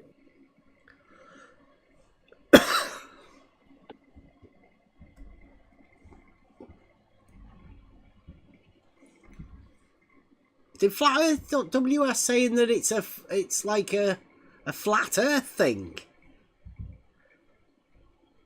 But you've No, never he's heard saying- of it before. Why is he saying that? I've never heard of that. You've never I've heard of it. the story. If Flat Earth concept Math, the before guy that's been in outside of this the longest, why have you I'm never just heard of telling it? you, If Bev. Flat.ws is making fucking memes about it. Maybe it was based upon what you talk about. The only place, Bev, literally the only Many place conspiracy I've ever heard- theories are the results of a stolen concept. Yet Flat Earth Math, who's been in this for like 20 years, he's never even heard of it. The only place I've Wow. ever heard of the phrase "stolen concept" is this server. Well, it might be that flatearth.ws has heard us calling out the flat earthers and the model afflicted about the stolen concept, and he made this meme specifically for us because you've never heard of it. Feel honoured. Flatearth.ws is making memes specifically because we're calling out the bullshit of stolen concepts to highlight it. Ridiculous, right? It's the most ridiculous fallacies because back in the days of Plato and Socrates and all of that sort of stuff, right, it wouldn't have even been considered a self-refuting claim. Can you imagine even trying to get that past Socrates? They'd have they'd have kicked you out of the symposium, wouldn't they? Fucking get out! You trying to give us that shit argument? It refutes itself, you muppet. Here's a page from the Ayn Rand lexicon. Stolen concept. So I haven't really Become studied an expert on it by Googling a few terms, eh? That's good. I haven't studied Ayn Rand, but that's interesting that you mentioned her in connection with stolen concept. So it's something I will have to study. That's stolen really concept. I wouldn't love. look into it too deeply, Charles. I don't look into it too deeply. The Ayn Rand and her work, because she was a philosopher. So that's an area of study that I need to do. Well, you don't have to study philosophy, you know. No, but I mean, I've always been do fascinated Wittgenstein by first before I am Rand myself. That's where I'd start. Wittgenstein. That sounds kind of heavy. Well, it's like the fundamentals. It's like Euclid. You've got to start at the basics. And if Kevin can handle man. Wittgenstein, anybody can, Charles. Trust me. You hear that, Kevin? It's all good. It was German though. Oh, He yeah. didn't need to do much in the English, so it might be a little bit heavy. Yeah, Charles, you should come by for some Wittgenstein conversation, man. That'd be kind of cool if you came by. My plate is really full. I'm going to be teaching 4 subjects next year, and 3 of them I have never taught formally. So I'll be a first-year teacher all over again. What? So you've? Oh yeah, I don't know. You're teaching subjects that you don't really know, or are you going over a curriculum sort of thing? No, I know those subjects very, very well. But when you're a teacher, like let's say somebody could be a carpenter. They could be a world-class carpenter, but if they've never had an apprentice, they don't know the pitfalls. They don't know where the apprentice is gonna, trip up. They don't know the proper ways of the best way of teaching skills. So someone could be a craftsman, just not know the best way to teach that subject. And so that's where I am. So I know a whole lot about the subjects I'm teaching. I just have never taught them formally in a classroom, so I don't know where the students are going to have their stumbling blocks, if that makes sense. That comes with experience.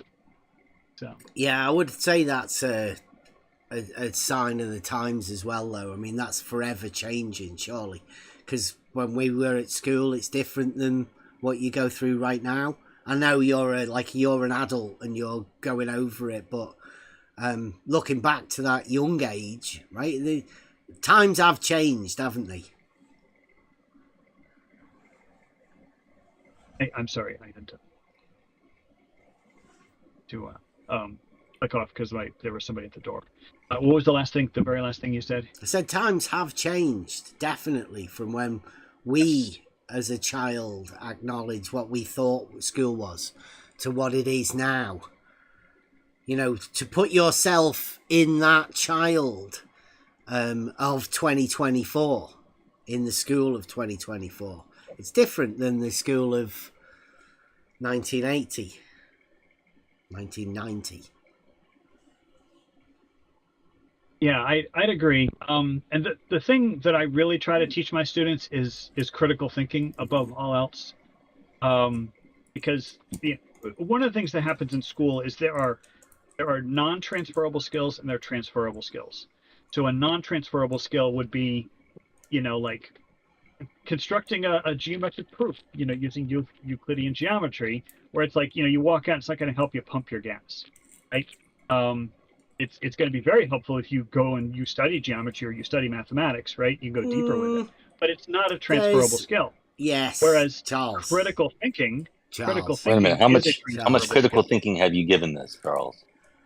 Yeah, I don't think you've took the logical progression, Charles. I don't think you've seen the beauty of geometry as a logic teaching tool. You may have So stopped if at you the shapes. if you focus on the critical thinking part of studying geometry, sure, yeah. like the proofs, like structuring proofs, Structure that and would be a logic, transferable yeah. skill, right? Mhm. But actually, knowing that you could prove two triangles are congruent if they have a angle side angle, To follow there a are zero progression. applications, So in pulling the your real vehicle world. up parallel to the gas pump. You don't think that you shouldn't do that. Yeah, well, You that's should- just using the what- word parallel, and you're not exactly parallel. You are just kind of sort of parallel, right? You Oh, could be okay. 10 degrees off, and you still call it pulling up parallel, because the opposite is like killer. So, But you would when have people just say measured parallel it in as the real being world, 10 degrees off, Charles. I mean, I don't know how you can have that concept. yeah. Well, I mean, so I don't know if they have this in the UK, but in the US we have parallel versus perpendicular parking. So parallel parking is where you're parking in line with the curb, say. No, we don't have parking in the UK at all. I don't know if they call it. Oh, here, hold on a second. I got to answer this. Hold on. I got to go. Yeah. Hopefully it's the critical thinking police. Critical thinking classes. You. 2024. If that's one of the classes he's teaching. I did want to get to have a word with him about teaching, because we have had a few people that seem annoyed at teachers, right, or some thing, the curriculum or whatever. I don't know. Yeah. So hopefully The system. I can get to that. Yeah, the school system. But I am curious to hear more about this parking that Charles knows so much about.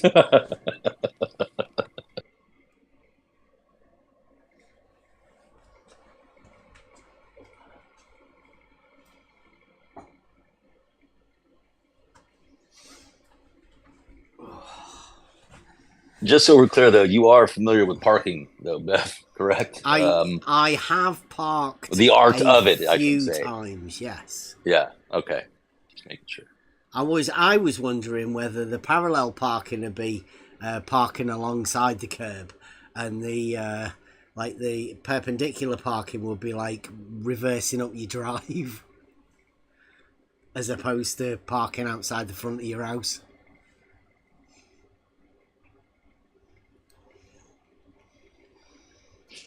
It's just I just call it parking. Yeah. Park my just car. Keep it simple. Yeah. Keep it simple. But no, I wouldn't call it applied geometry. So, kids, if you're listening, don't use that as applied geometry. Parking cars. Because I'm guessing most of the kids at the schools he's at don't drive cars, right? Yeah, no, I don't think the kids that Charles teaches drives cars. But if he did teach them, he would teach them to drive slow, because nobody does 60 on the interstate, Charles. I'm just saying that's dangerous. Be careful. There might be a limit on the bridge. If you've seen them things, you don't want taking off, do you? Going over those ramps. Yeah, but that's what I'm saying. I think that's a little slow. He's going a little too slow. He could be causing accidents.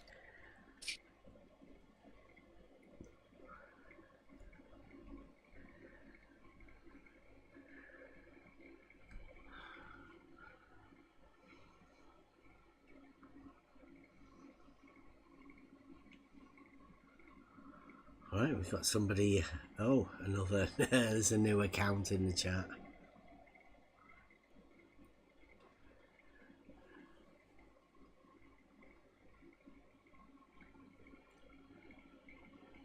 So, he might not even be coming back. Strange. It's a good, I'm sorry, I'm back. There was somebody at the door, and my wife was calling, and we've got this Ring camera thing where when somebody rings the doorbell, it alerts us on our phones and stuff. But anyway, It's all free good. for all Friday on your doorbell at your house. Nice. It was a pest control, contractor doing cold calling, and I was telling him we're not interested. So Well, I did mention earlier that you were a pest, but I didn't think they would be coming to your house, Charles. You must have spoken a little too loudly. You know, I'm kidding. Yeah. But pick up where you left off. You left Okay. at parking. Yeah. Yes. So I don't know if the phrase perpendicular and parallel parking are used, like we use those phrases. I mean, like people say the boot of the car, we say the trunk of the car, right? So anyway, when you use those phrases, you're not talking about exactly parallel and exactly perpendicular, because when you park parallel, you could be 10 degrees off and you're still kind of, sort of parallel to the curb. And same thing with perpendicular. You're not necessarily exactly 90 degrees. So these words can mean, approximate, parallel and perpendicular. But the point I was trying to make is that there are transferable skills and non-transferable. And transferable skill is critical thinking. And that is something that I really, really, really try to instill in my students, is to just not believe, like, I tell them, don't believe me, look it up for yourself, figure it out. Look at things with a skeptical eye, especially when like an expert is talking, you can say, okay, I hear that, but let me see if I can figure out the truth in this. You really tell your students that? Yes.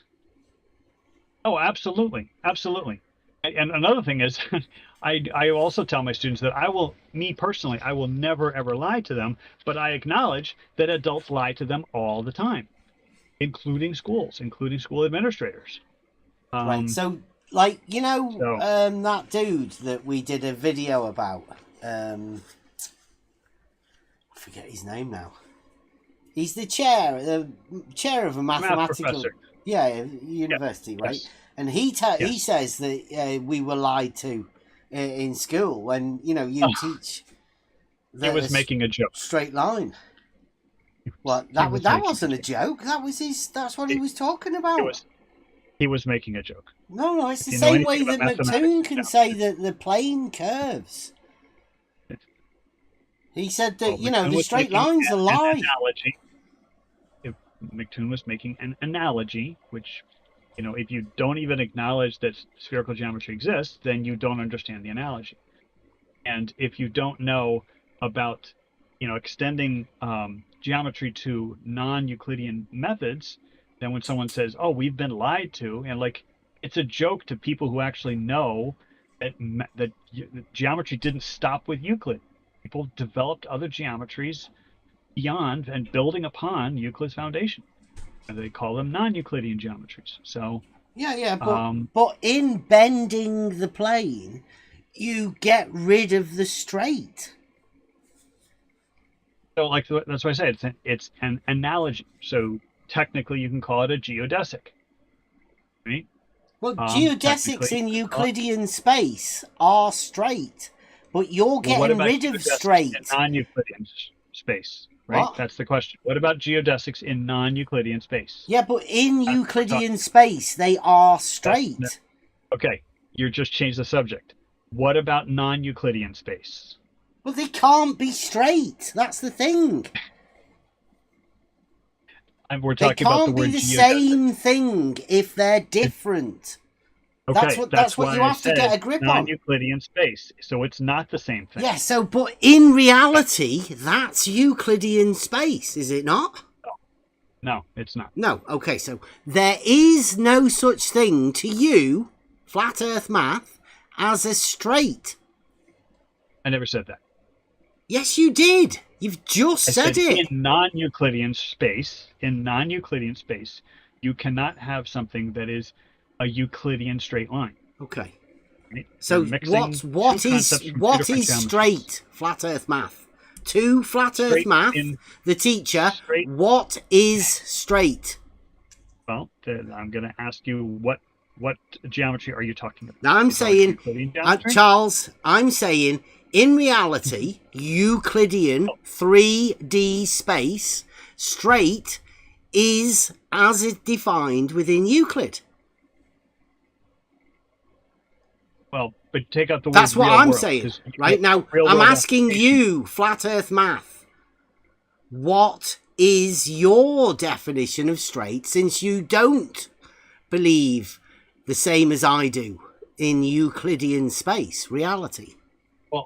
Well, no, reality is not Euclidean space.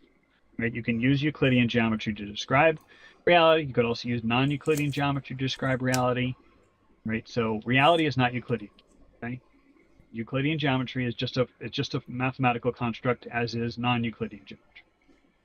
Right? But so straight, it has different definitions depending on which geometry you're using. Straight That's what I said. doesn't have different definitions, Charles. If you can allow yourself to have different definitions of straight, then you are likely to be going mad. I would say you are already mad. Straight is straight. It cannot be both straight and not straight. Well, it depends on context. That's a contradiction. It's a direct contradiction. First order, starting blocks, first principles. You've exploded your logic at step 1. You are completely bonkers, Charles. Can we just get a Godzilla says, super chat. Euclidean is the building block, pun intended, of logic. Non-Euclidean, therefore, is, Charles, I'm sorry, not logical. I understand that, gods. I mean, that should be quite apparent. It's the not that. If Euclidean is that, then non-Euclidean is simply not that.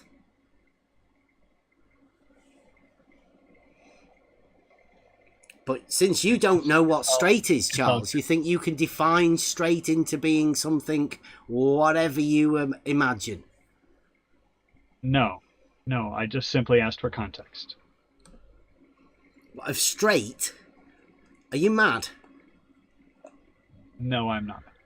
So you're asking for context of straight?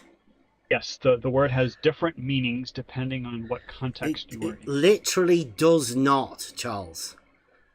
And I'm not talking about gay and straight. We're talking about the mathematical sense of straight.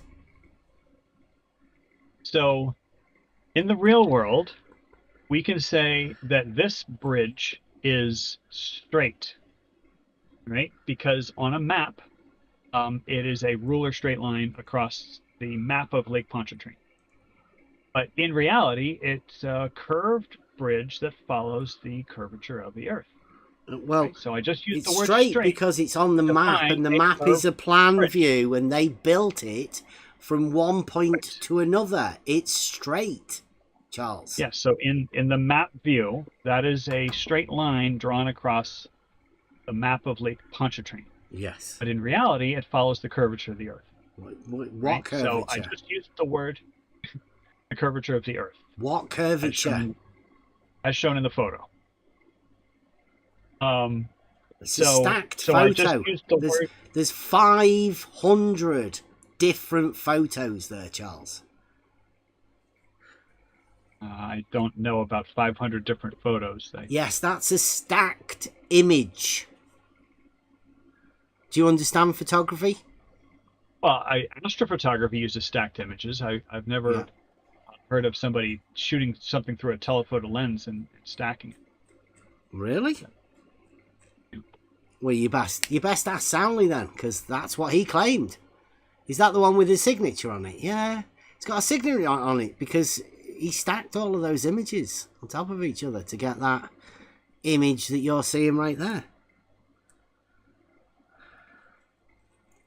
So anyway, the point that I'm making, even though we love to go off on tangents, is that context matters. So I just used the word straight to define to describe a bridge that curves across the curvature of the Earth. So you could say, "Oh my gosh, you just said that straight curves." And it's like, well, what's the context? It's a straight line on the map, right? But the actual bridge is curved in real life. Anyway, it's just something that I see a lot in this arena as the equivocation fallacy. Using the same word to mean two different things. Except it's not curved.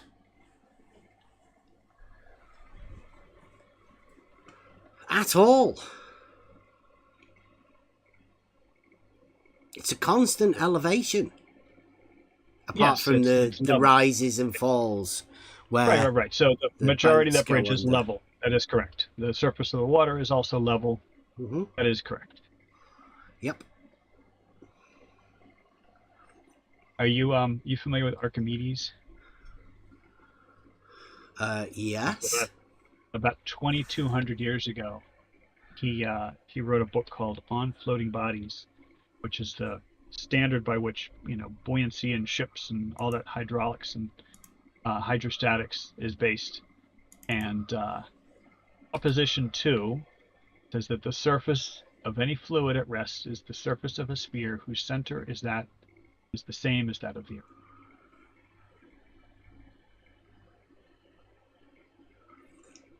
So 2,200 years ago, Archimedes knew that the Earth was a globe. Tis globe. Everybody knows tis globe. So, That's all Anyway. it took. That's all it took for you, right? Yeah. Archimedes. Yeah. yeah, right. much. If it's good enough for Archimedes, it's good enough for me. Yes, and then I turned wow. my brain off. Yeah, Mm. I just copy what other people say. I don't actually think for myself. Yeah, but Archimedes, eh? Meanwhile, you just did. Yeah. You don't understand He's a teacher. facetiousness. Here's the thing, Charles. We've had a lot of people come in here recently. Seems to be a growing concern about teachers, and they seem to consider that teachers are lying to the children. Many teachers do, depending on whether it's like in this politically correct world we're living in. There's a lot of lying going on. Yeah, about the straight lines and everything, right? They lie about all sorts. No, that no one's lying about straight lines. Oh well, I'm going to go over his Euclid stuff anyway, because it's sort of our thing anyway. But that's not for you, that's for him. Okay. These people, right, they seem to be upset at teachers, but what they want, they don't seem brave enough to actually talk to the teachers. So they're trying to get to the kids, to get the kids to confront the teachers, presumably with the things that they imagine that the teachers are lying about. Now, this is coming from, let's say, your Nathan Oakley types, the people that watch Nathan Oakley, right? Because Nathan Oakley says, like, that the Earth's measured flat. So people are taking that on, and then they're saying, well, like you teaching, you don't teach kids that the Earth's measured flat. So therefore, you must be lying to the children. So they want to get the children to do the thing. So there's a thing about the parents or the people that listen to Nathan Oakley, right? That then take what Nathan Oakley says and seem to come here, and then they're upset about teachers. Right, and I said, personally, like, can you explain to me where it is in the curriculum? Because you teachers, right, you have to follow a curriculum. You only get told what to teach, don't you? You can't. That's not correct. Pardon? I'm going to completely write the curriculum for 2 of the classes I'm teaching in the fall. What, you're writing the curriculum? Yes, the whole thing. So, Is yeah, this that's like not a different exactly than correct. normally? It's not like a state school that you're a teacher in then?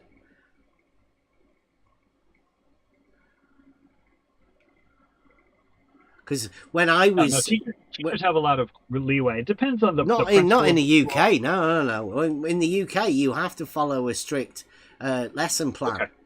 And, there's a curriculum that you have to follow. Okay, so things are different in different schools, and I'm sure there's schools in the United States that do that exact same thing. But the school where I'm at, teachers have a huge amount of leeway of writing their own curriculum and their own lessons. But what about Anyway, what about the end exam? Like, where does that come from? Do you get to write that? the teacher writes it? The teacher writes the end exam. Right. Now there are certain courses That's that not are state nationally high certified. school thing, is that? Are you sure that's not normal, is it? In the United States, it is. Now there are courses. Really? In the United States, we call them AP courses. I think there are other courses, International Baccalaureate IB, but I've never seen a school that does that. But AP courses are big in the United States, and what an AP course has is a prescribed curriculum, but it's not lesson plan by lesson plan. So you've got a year's worth of material, but the teacher can teach it however they want.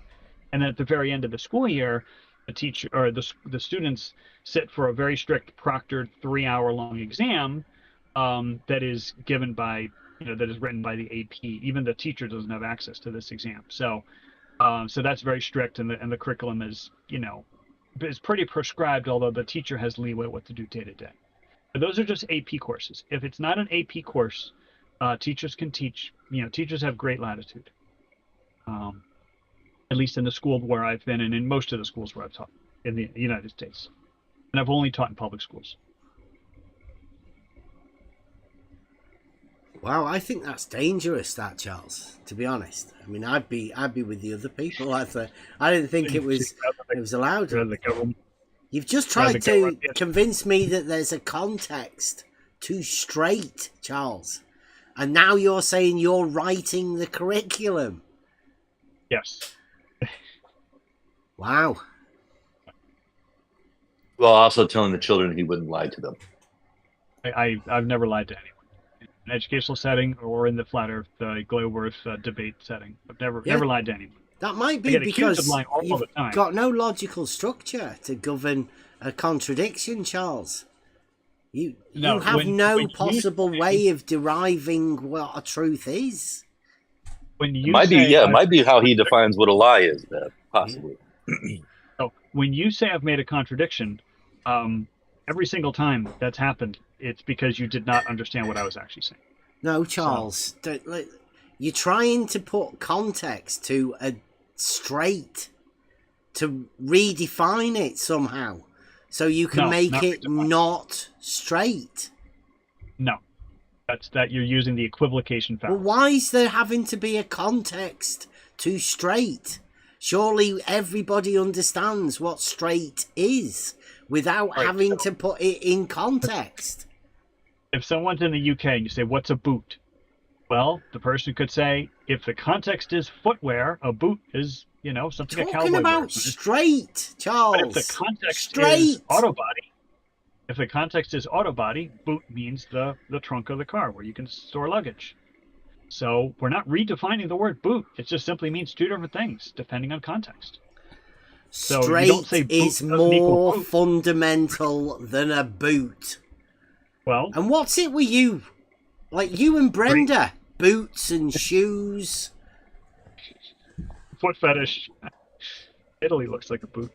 But the point is, Bev, that in Euclidean geometry, straight has a very, very, very strict definition. In non-Euclidean geometry, the word straight, you can kind of put scare quotes or inverted commas, I guess you call them, around the word straight. It's not really, the technical term would be geodesic and not Euclidean geometry. But informally, you could say, draw a straight line on the surface of a sphere, such as the equator, right?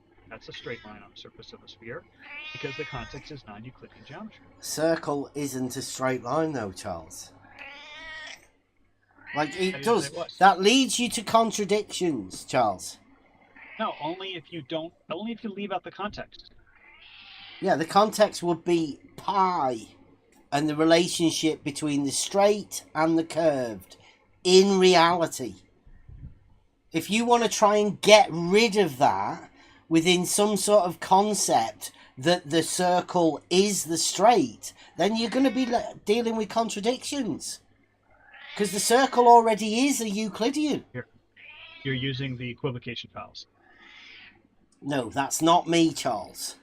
Yes. No, it's not. You see, you are dangerous if you can imagine that you can rewrite the curriculum for children, Charles. I'm not rewriting anything. I'm just starting with a blank sheet of paper, writing it from scratch. But context is very, very important. If someone says put the luggage in the boot, you're like, the luggage won't fit in this footwear. So there's no contradiction. Put the luggage in the boot is not a contradiction because the word boot in context means the back end of the car. Okay. But if someone literally only acknowledges that a boot is a piece of footwear, well, then they're going to have a hard time putting the luggage in the boot. They're going to think it's ridiculous to put the luggage in the boot because they only have a concept that is on footwear. But they refuse to acknowledge that. You trying to told equivocate you. a boot and straight? No, I'm just saying same word, same spelling, same pronunciation, two meanings, right? And context is key. And you're committing. So, like when you tell your children to put their books up, do they know not to put them up in the air or what? Yes, they just try to suspend them in midair, fall to the ground, and let them rise. Put your books up. Crash. Anyway, Bev, you know we can go in circles with this, but I just wanted to pop by and say hi. I want to monopolize the conversation. It's always good talking with you, Bev. Hey, and Rad. while you're here, what do you think of the division that's thrown into the biblical cosmology debate? What do you think about that? I'm not really sure what exactly. Can you flesh that out a little bit? Well, when you say the division, biblical because you've cosmology? got pastors of different churches, right? Now, obviously, these churches are religious. They're based on a religion. Now, and a religion is based upon faith, and faith is for those things that aren't provable, right? You don't need to have faith in something that can be proved. Right. Exactly. Okay, so obviously the shape of the Earth is something that can be proved, right?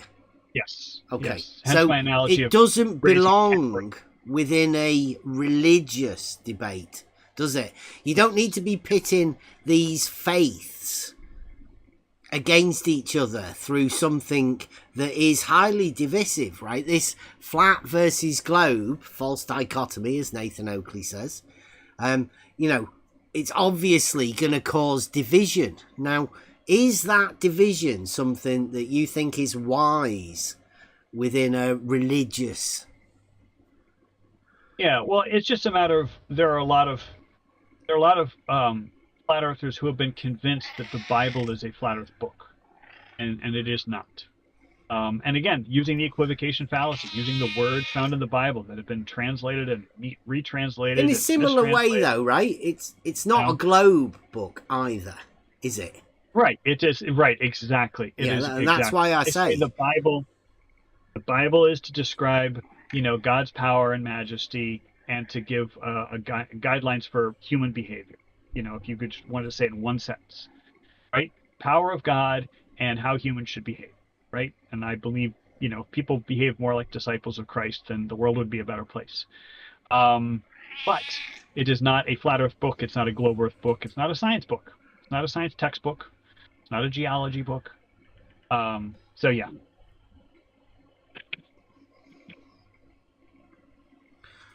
Yeah, I would say the same. But, I mean, there seems to be a fair bit of it. And Will Duffy doing the...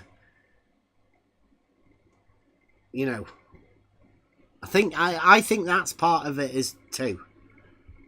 You put in the model discussion into something where it doesn't really belong. Is that so you can sort of put two fingers up at the flat earthers that claim it as a flat earth book?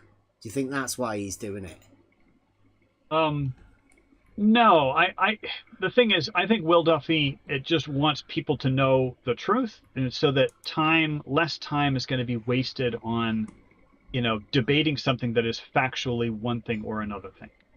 I mean, you could debate as to, the power of God and what's morality. You could debate that, but the shape of the earth is a physical reality. But interestingly enough, I did interview Will Duffy a couple weeks ago, and he said that he is a young Earth creationist. So he knows the Earth is a globe, but he believes the Earth is young, like maybe 4,000 years old. And so, the analogy he gave was rings on a tree. So So I think that's he's factually incorrect there. The Earth is closer to 4.5 billion years old. Would it not be better to be like sort of shells of a gobstopper? Because rings of a tree doesn't sound. Did you not get a bit suspicious? No. The analogy he gave me, because there's lots of geological evidence for the age of the Earth, and so his analogy was God creates a tree, but then if you cut that tree down, you'd see tree rings, right? And the tree rings, you'd say, oh well, this tree is 50 years old, but God just created it. And so God created the tree with the rings. That was his point, is that you have clues that the tree is 50 years old, even though God just created it. All right. So I don't believe in that God. I don't believe God is a trickster planting evidence that the Earth is 4.5 billion years old just to trick us when it's really 4,000 years old. I don't believe that God would do that. So I just go with the evidence. So. Okay, but as long as he, tis globe, is that not as sort long of as allowable? Just- those just- sort I of just go with the differences. evidence. I just go with the evidence. Yeah, but don't you do the same with the like the flat earthers as well? I mean, even Yes, if I that go with the evidence evidence, is yeah. that straight isn't straight or straight can't be really straight. You're just good at the equivocation fallacy. What from what? You said straight is not straight. That's the equivocation fallacy. But you must know that, right? Because Euclidean straight is provable, as Euclidean straight would be. And on a spherical geometry, a geodesic is provable as well. So, yeah, but it's an interesting question Geodesic about would be the biblical straight, though, right? cosmology. If we're talking about reality, then the straight would be able to be proved. No, there's probably nothing straight in reality. Because What? you get down to the molecular level. I mean, even a razor blade, the edge of a razor blade, you put under a microscope and it looks like a mountain range. So, in reality, there's probably nothing that's straight.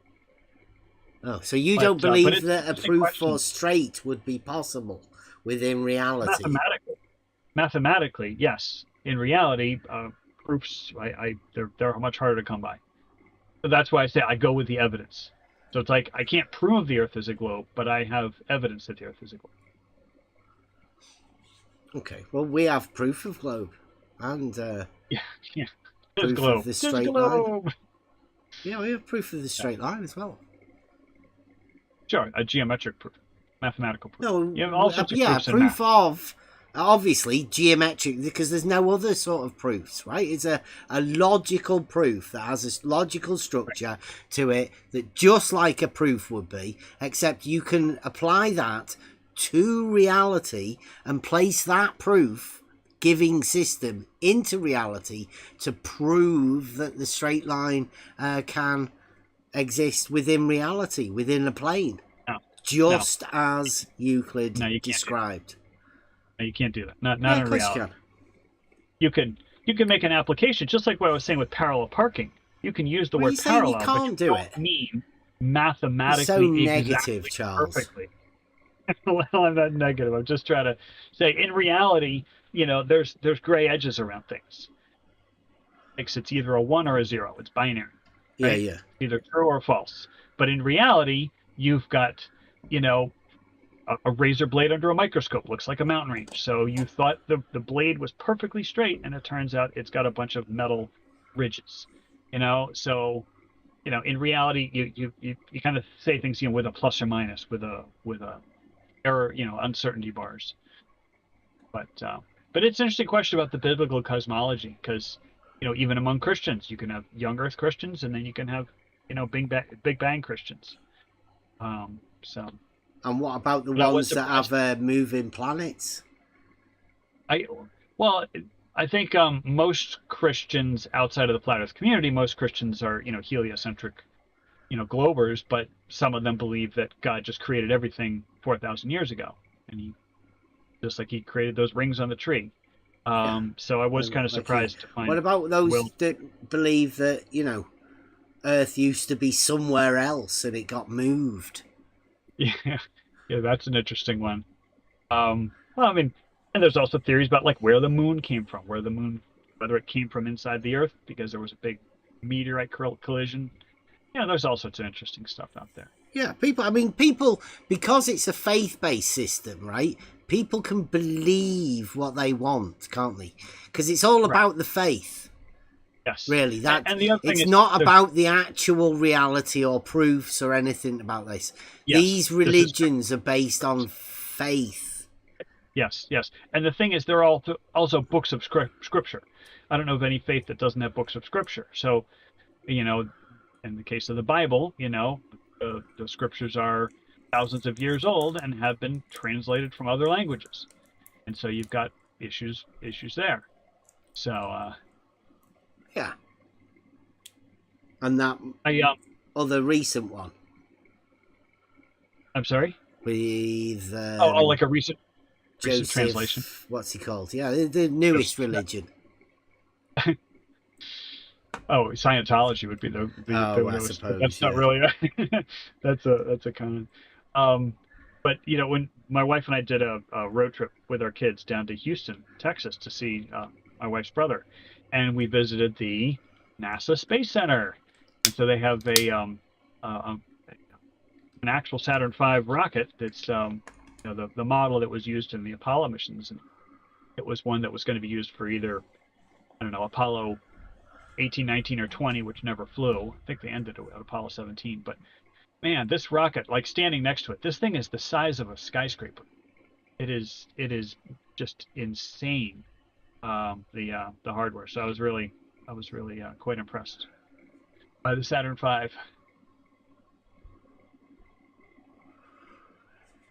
I bet you didn't measure an angle to it, did you? I did not measure an angle to it. But it's interesting in that image that you just posted.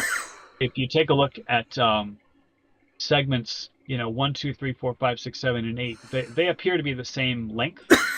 But the angles that are subtended are different angles. Go back to the guy's eye, and you see the angle that is subtended by segment 8 is a much smaller angle than the angle subtended by segment 3. All right, so that shows that the non-linear relationship between angles and segments on a line. Yeah, that's perspective, isn't it? That is perspective, absolutely. It's like that bit at the bottom. It's a little.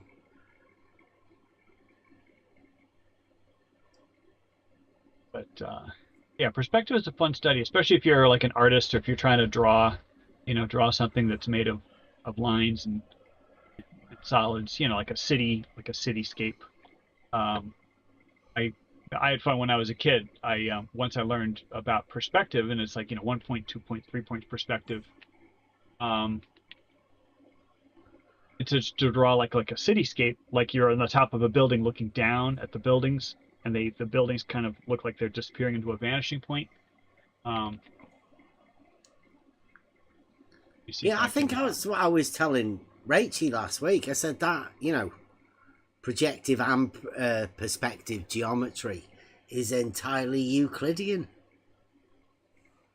And she said, she said, no, it isn't. I'm going to make a video about that. So I enjoyed drawing, when I was a kid, I enjoyed drawing like cityscapes. This is just something I copied off the web, but using 3 points perspective where, it's like if you have you're looking down at these buildings, they all, the vertical columns of the building all appear to be converging at a imaginary vanishing point. Yeah, that doesn't look real though.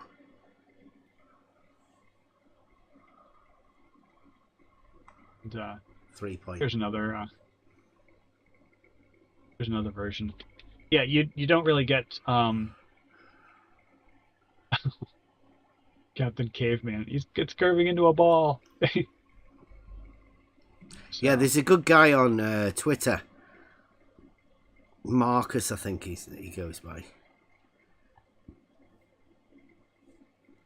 He does a lot of geometry, drawing, and that sort of stuff. Yeah, it's fun. Entirely Euclidean though, right? because it's based yeah, around the straight line. Yes, and, And like the building that is, straight line is Euclidean. So whenever you say floors- non-Euclidean, you're saying Well, we're not not talking the about that straight building. line. Well, we're not talking about that something like that building. We're talking about the surface of a sphere. But Yeah, anyway, we're Bev, it was talking great about talking with you. non-Euclidean. Well, at least we were, anyway. Right. But this building is clearly, designed in a Euclidean space, Yeah. where the floors of the building are planes, and those planes are parallel to each other. Yeah, it's all Just a straight line, I think, describes Euclidean. so. Bev, it's always good talking with you. I hope you get better soon. Take care of yourself. Drink some tea. Eat an apple. And I hope you have a great weekend. Okay, thank you very much. I'll get the kettle on. Bye bye. Okay.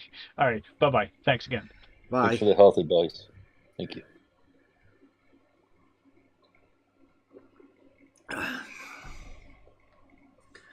That was a nice visit. He's still here. He's still here waiting, talking. So you might be able to bring him back. Has anybody got any questions for him that might be able to... There's nothing anybody can do to bring him back. Charles is just, he's gone. He's there, but he's gone. Straight that's not straight. Different than straight, but sort of straight. We're still going to call it straight, but it's not that straight. And he's in charge. Is that a thing? I mean, I did actually did teaching, right? I did a year of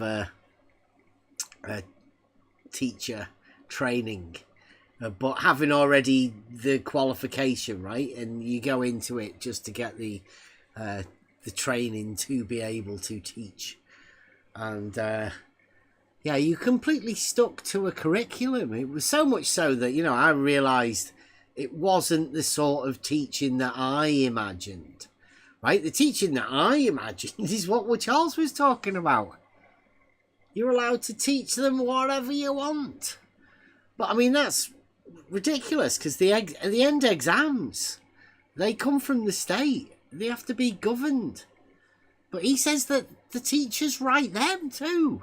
What sort of a school's Charles in? Like, somebody help me within this. I don't know.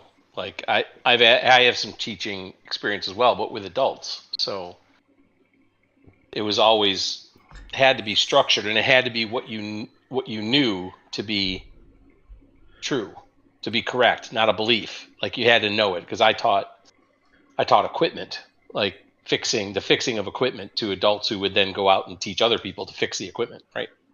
Troubleshoot and fix equipment. Yeah, I think we're talking more though school, like a structured. Imagine all of the lessons that you ever did, and they followed a plan. There were these sort of, you talked about the French Revolution or whatever they were the things, and then when the exam comes at the end, obviously there's questions relating to that sort of thing. Well, they do. Anyway, wouldn't you?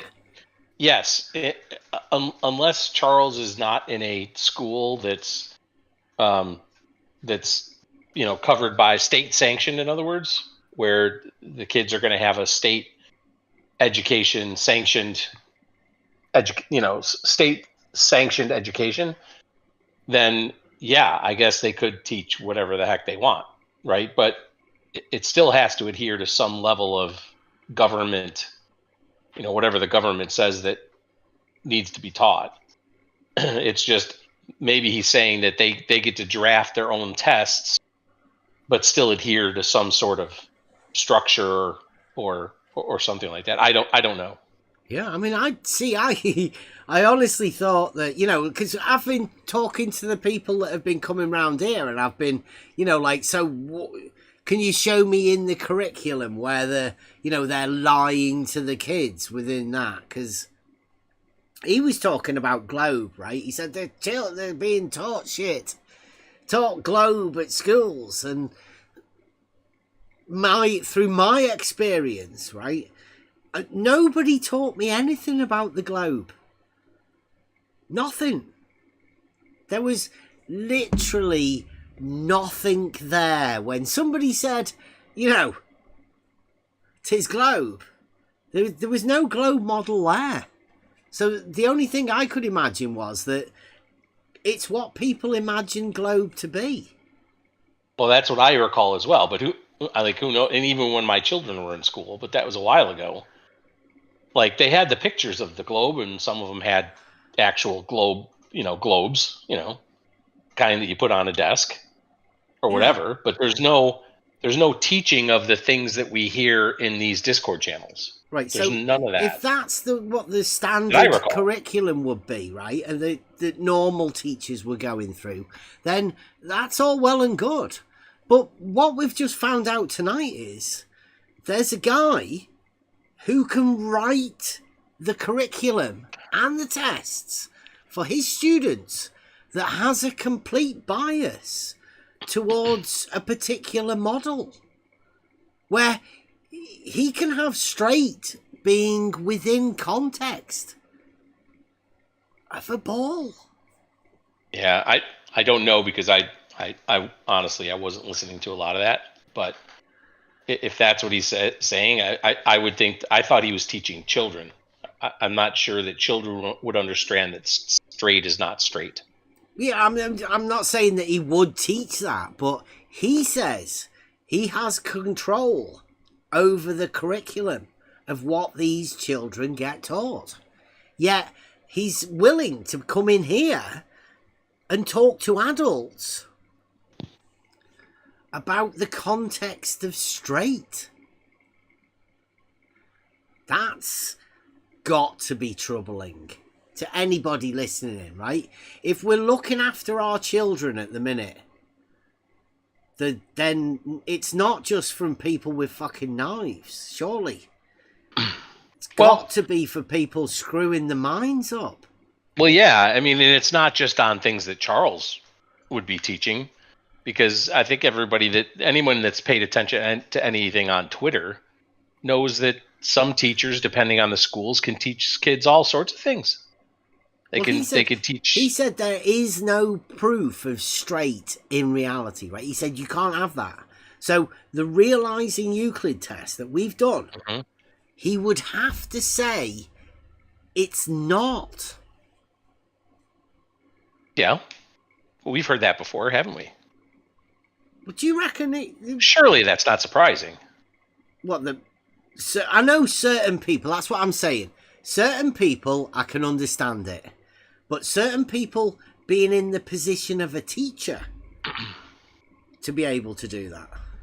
Yeah, but I understand. Look, I get where you're going, but again, like, everybody knows that there are teachers that are teaching that men can be women and boys can be girls and girls can be boys and women can be men. They're teaching that inside public schools, and it's probably sanctioned in the UK. I know it is in the United States. It's fine. Certain school districts. Now, we have a much more decentralized school district structure here in the United States. It's basically town by town, but they have to adhere to state standards, what are called state standards, and then federal standards. So but they can teach whatever they want. Okay, so sure, let's take this, to the conclusion. We've got Realising Euclid. Yep. Now, Realising Euclid is sort of, let's say, the reductio ad absurdum, right? Yep. But that's the modus ponens, right? That's the proof. Correct. That's the direct proof. But there is a reductio ad absurdum that goes along with it. Now, the reductio ad absurdum is the stolen concept, right? You have to take what has been proved already and say that can't be right. So therefore, reductio ad absurdum. So what we have here is technically the proof that Euclidean geometry has to be falsified for a model. Yes. It's globe. Absolutely. Technically, it's about as realistically a Euclidean proof, a direct proof for the globe model, right? At least for the dogmatic globe model. Well, I think that's the brilliance of what we've put up on the website. 'Tis globe. It has to be. Uh-huh. Right? It's part of the axioms. And that's why It is most globe. people can't come and hear it, because it's like, when people say this 3D chess, well, this is like, there's an extra step. There's an enthymeme, isn't there? There's a reducto ad absurdum and sort of an enthymeme, and you can follow them to end up with a thing that must be falsified. The proof-giving system that has to be falsified by the very proof-giving system being the proof that it is.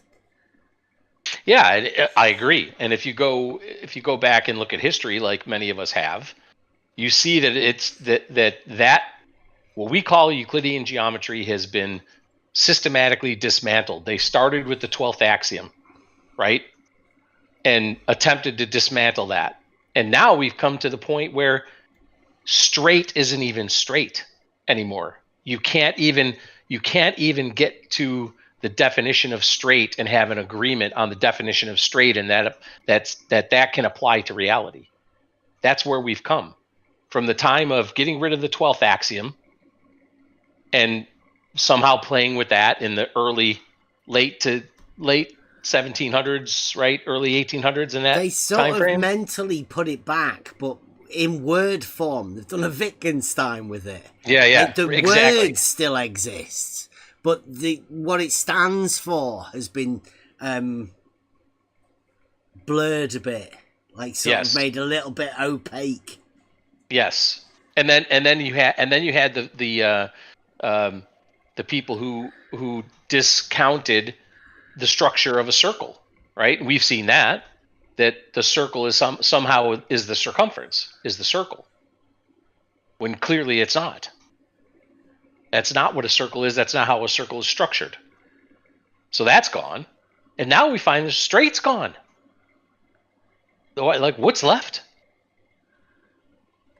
Yeah, I mean, what he was talking about today was using the outside of the circle, the circumference, as straight, and getting rid of the radius and the diameter. Just sort of getting rid of the straight part of a circle, and saying what's left is straight.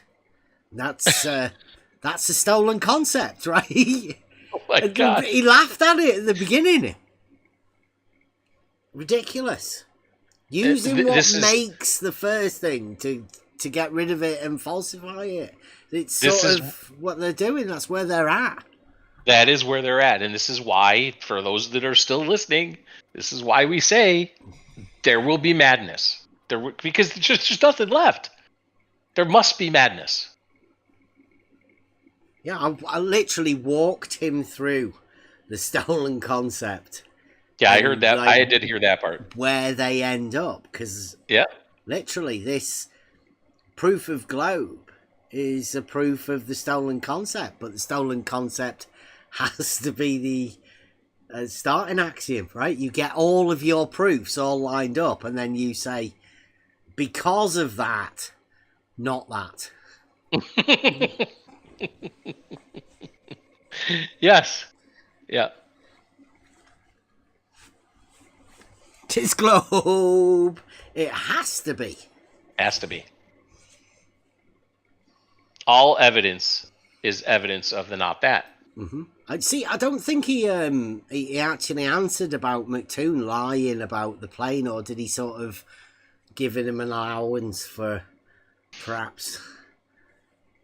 Because he also has that thing as well, right? He has to think that in reality planes curve. He has to. Yeah, not a lie, right? That's how they'll couch it. Not a lie. It is. It has to be. It's a lie. But yeah, depends on how your point of view. I mean, we've pointed this out before, right? Like, I love movie lore, so for anybody that's watched the original Star Wars, that was the thing with when Obi-Wan was talking to Luke, telling him, well, I didn't lie about your father dying. It was true from a certain point of view, just accept my contradiction. Yeah, your father's dead, but he's not really dead. Not that dead. He's another kind of dead. They've been playing with this Wittgenstein, man. They've been playing with this language for a long time. Yeah, And they we're get getting mad at into us because we're Nietzsche taking as it well. back. Yeah. Yeah. Oh, they're all misunderstood. I think. See, there's another group of people that it would be good to have a chat to. Just free form chatting to philosophers, philosophizing. That would be fascinating. If anybody wants to come round and philosophize with any of us, yes, please come round. Come on in. Yeah. Tell us what you think of Nietzsche. That'd be fun to get into that. Yeah. Tell us what you think. Like summarize Nietzsche for us. See how well you do. That'd be fun. I did hear Charles say that he thought Wittgenstein was deep, which yeah, I suppose, but I don't know. I thought Wittgenstein was, if you pay attention to it, it's actually not that difficult. But I think you've got to pay attention to what they stood for, or what their, where they came from and their story, rather than, because Wittgenstein, if you just take Wittgenstein's words, it's like a notebook or daily diary or something. It's, but, the idea of what he was getting at, there's a lot more to it there.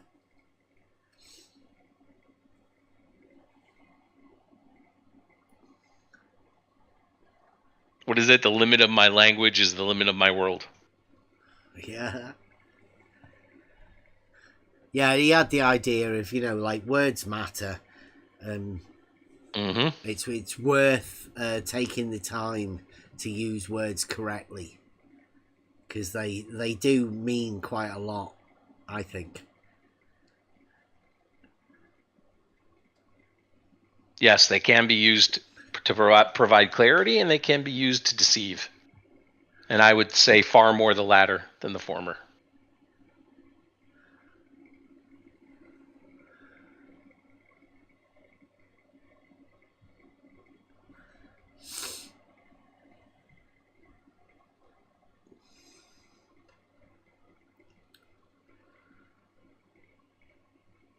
Right, I did ask that Kingdom in context for a chat, but I don't know whether he's That'd be a nice chat, I think. He's just got this thing. I don't know whether have you heard of it? Lighthouse. I don't know whether it's like a social media app or something. I don't know.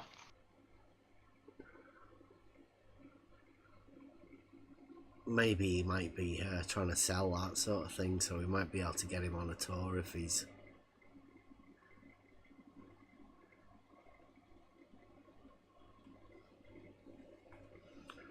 Have we got anything going on this weekend? I think we have we? UFC or whatever. If anybody does want to come in and have a chat, then, obviously we're just a group of normal people having a chat about stuff, but we seem to be the only ones with any proof. Got proof it's not flat. We've got the structure behind a definite proof of globe, whether you want to have it dogmatic, false dichotomy, all of these sort of things that everybody else seems confused about. I'll come in, have a chat. and we will definitely try and sort it out if anybody's got any problems about these sort of things. These are simple arguments. To keep bringing it back to it, we have this we have this system here called advanced simplicity. And the idea is to make these things as simple as possible. So people like Emma and, people that aren't really interested in any of this shit, so they can sort of have an idea of getting along with it. Right? It doesn't often work. But we do try and make these things as simple as possible. And there are much simpler ways of us taking through them. But I think there's a thing that you have to do, and we've noticed it a lot recently, is you have to come into this with I say an open mind, but it seems that you can't come in with a bias. And when people do come in with a bias, and you maybe point that bias out to them, and they get upset about it, and that puts them even more defensive, and then it goes downhill from there. So what I'd say is, come really without a model. Try and come with as least biases as possible, because there's a thing called epoche that we have here, and it's it means you just release all dogma, anything that you can't actually prove to yourself. Now, it doesn't matter, what that would be. Maybe that's everything, possibly. You put it in this little box, and it means you don't need to make a judgment upon it until you can be given enough evidence or reasoning for you to be able to move it out of that box and put it in either a truth or a false things. But until you get it there, just leave it in that epoche box. I think it's how to have a peaceful life particularly 2024. You'll hold less contradictions if you can do that.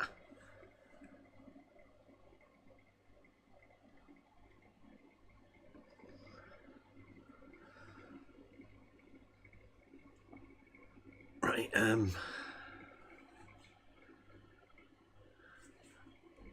has anybody got anything else you want to go over?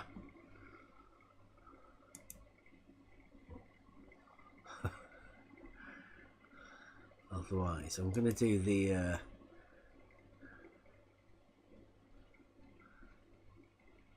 not flat. I think.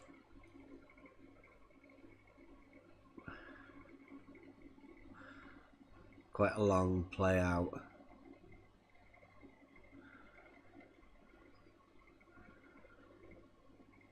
The Earth is not flat. Just so people know, right? We obviously have a proof of globe. Now anyone can come and work through this, but be aware this is a logical proof, and I can guarantee you, whenever you come and hear this, you will already have a preconceived model before you come into it, and it probably won't go the way that you imagine. But all of the steps and everything will be able to be walked through step by step from first principles. We can do that for any one of our arguments. And you can be walked through them, you can try and rebut them or what. Nobody else has ever managed to do it. Not a valid rebuttal, just sort of nutters, and that's not a proposition. And there's been some really strange counters, but never really a rebuttal to any of the arguments.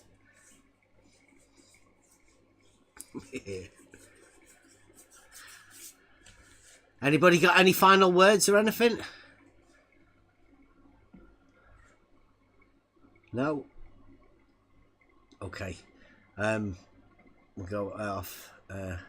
Kevin, hey, my brothers and sisters. See you next week. If the Earth is flat, Pete, then there would be no measurable change in elevation. Pete. Elevation is a measured change in the vertical axis, therefore not Q. Therefore Earth is not flat. And in maths you can prove whatever you like. I'm saying it's not physics. That's all that I'm saying. Yeah, so where does the proof of your flat Earth, where does that come into it? You measure Earth as flat with a flat baseline to a ground position to start.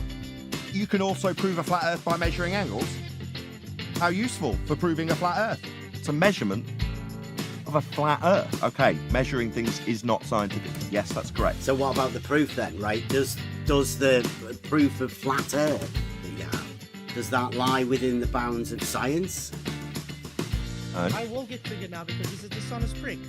Okay, measuring things is not scientific. Yes, that's correct. Well, I was just wondering, when you were talking about proof of your flat Earth, is that the same proof as the proof that you were talking about with Jaren in science? I answered the first 2 times. I said no. Twice. No. Measuring things like a flat baseline to a ground position for stars is not scientific. That's a measurement. Science establishes the cause of an effect. That's the science we deal with. We deal with natural By science. using scientific While method, the knowledge can be put on the cover of a book as the science prove the Earth of is flat. ground position for star, here we specifically deal with natural Should I show you how science. it's possible, That's mate? the scientific method. by using There's the scientific distinction. method to prove the Earth is flat. And I'll agree with you. In maths, you can prove things in the maths. The maths itself is an abstract language. Whereas physics, that's science and the scientific method, is dealing with the physical. It's the difference between science, physics, the physical, and maths, which Should I is show an you how it's abstract possible, language to describe things. Now, if you're saying you can prove things with maths, 1 + 1 = 2. Ground position. Proof. To start, and you are equal to, you've had 1 plus the other one. I can accept that that's proof. Ground position. Maths. For start. In physics, it isn't proof. Should I show Because you it how it's isn't possible, physics. mate? Physics is the By physical. using scientific method to prove the Earth Okay, is again, flat. I can use the scientific method to prove the Earth is flat. Not the Earth is flat because of scientific method. There's a difference. Shape is not science, but I can use method, the scientific method, to show that it is flat. Ground position. To start. Yeah. Yes, that's correct. I got your numbers right here. Yes, that's correct. It's just as easy as 1, 2, 3. Sphere, not see You thing. have to open your mind. Flat, I see thing. Imagination is all you need. You do know science is also Don't deductible. take advice from fools. That is a fact. Everything that they say is in vain. This is a flat Earth proof. Yes, that's correct. Never take advice from fools. We all know what they do is in vain. Should I show you how it's possible, mate? By using scientific Yes, method that's correct. to prove the Earth is flat.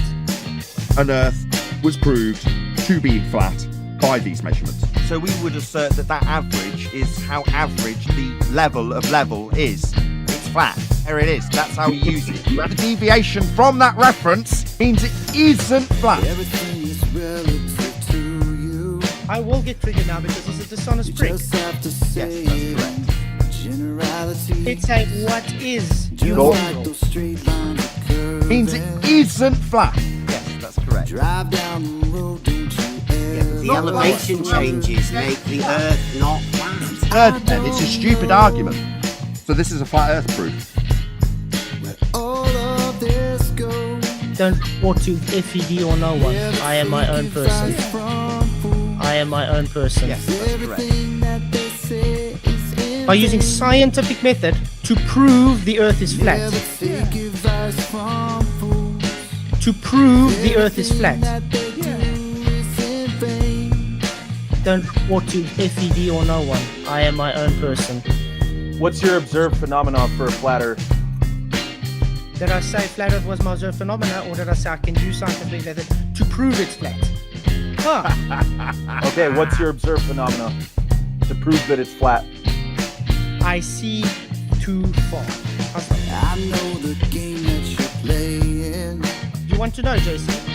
and I know exactly what's on your mind. No, I'm just letting the FED crew know You that got your playbook, it's alright. their lapdog needs more Your training model dictates what you will find, because you're an idiot. and I don't know Okay, what's your observed phenomena to prove that it's flat? where all of this goes. I see too far. How's that? Don't take advice from fools. Because you're an idiot. Everything that they say is in vain. I'm manipulating my position. Never take advice from fools. We all know what they do is in vain. Do I manipulate my position when I manipulate my position? Do I manipulate my position when I manipulate my position? What does your position have to do with the shape of the Earth? You have an angle towards this. You can also prove a flat Earth by measuring angles. Observe, which is How already too useful far for to proving a see. flat Earth. Now that is scientific fact. There's no real evidence for it, but it is scientific fact. The rebuttal is actually a straw man. And that's, why I want to clarify, because I think that's worth pointing out, that the rebuttal was a straw man. Nowhere in the argument is the words level plane even mentioned. Topography is not mentioned. And it's only about the elevation change, which is a measured change on the vertical datum. There is no conflation between baseline and topography in the argument. It's just a simple if-then argument about elevation change. And obviously the Earth is not flat because of elevation change. That's what the argument is about. I mean, we can read it out, the entire if-then, again, if it's needed. Read me one more time, just so I can hear it again. Sorry, say it one more time. If the Earth is flat, Pete, Okay. then there would be no measurable change in elevation. Q. Okay. Elevation is a measured change in the vertical axis, therefore not Q. Therefore, Earth is not flat. But the refutation to the argument being that there's some sort of conflation going on between a baseline and topography is just a straw man, because that's not the case for anybody who actually reads the argument. That's my point. Well, it's not an argument because you're convoluting the baseline from which you will measure, which is your mean sea level. You're convoluting that with the topology you're trying to measure. So it's not an argument. Just you're misusing words. And me stating the fact that mean sea level is a point on a vertical datum and not a level plane is just a statement of fact. Mean sea level is not a level plane, it's simply a point on a vertical datum. That's all. Yes, but it's not a level. You don't understand that. What you just said. Stupid non-argument, you stupid bonehead! Okay, again, I can use the scientific method to prove the Earth is flat. Not the Earth is flat because of scientific method. There's a difference. Shape is not science, but I can use the scientific method, to show that it is flat. Why do we have to listen to this incessant verbal diarrhea with the verbatim repetition of it? Bird it! Just be patient, guys. This happened before. Well, I was just wondering, when you were talking about proof of your flat Earth, is that the same proof as the proof that you were talking about with Jared in science? I answered the first two times. I said no. Twice. You don't understand. Earth is not flat. You don't understand. Earth is not flat. Yeah. Yes, that's correct. It's not my problem if you don't want to learn. You're just on your own. Where's the science for a stationary Earth? Okay, way to demonstrate that you don't understand what science is without saying you don't understand what science is. Because science deals with cause and effect relationships. Though natural science, that's the study of the physical and natural world, is what we are dealing with here on Flat Earth Debate. Now that is exclusively the singular, scientific method. That is exclusively illuminating the cause of naturally occurring phenomena. So when you say, what's the science for stationary Earth? Should I show you how it's possible, mate? Okay. You're so used to being told that you can prove concrete nouns with science. By using scientific method to prove the Earth is flat. Prove concrete nouns with science. Do you expect us to adhere to that non-standard? Not the Earth is flat. Earth is not flat. Don't understand. Earth is not flat. Not the Earth is flat. It's not my problem if you don't want to learn. Because of scientific method. Shape is not science, but I can use the scientific method to prove the Earth is flat. You can prove concrete nouns with science. Do you expect us to adhere to that non-standard? It's not a cause and effect relationship that you're asking about. So when you say flat Earth, should I show you how it's possible, measuring mate? things is not scientific. Yes, that's correct. By using scientific method to prove the Earth is flat. That's not something happening. That's not an occurrence. That's not a phenomenon. You're not going to get an IVDV relationship. Do I manipulate my position when I manipulate my position? It's absurd to ask us for the science of flat Earth. You can use method, the scientific method, to show that it is flat. Oh, you can ask for the measurements of flat Earth, the geometry of flat Earth. Okay, measuring things is not scientific. Yes, that's correct. The practical application of flat Earth, you can ask for all those things and we can provide them. You don't understand. Earth is not flat. Not the Earth is flat. You don't understand. Not the Earth is flat. Earth is not flat. It's not my problem if you don't want to learn. To a ground position. Just on your own. But asking for the science of a concrete noun demonstrates you don't understand what science is. To a ground position. No reason. To start. No logic. Ground position. No wisdom. To start. No worries. It's elucidating the cause of an effect, and the effect You're just on your own. exclusively natural. Only natural. Does that lie within the bounds of science? No.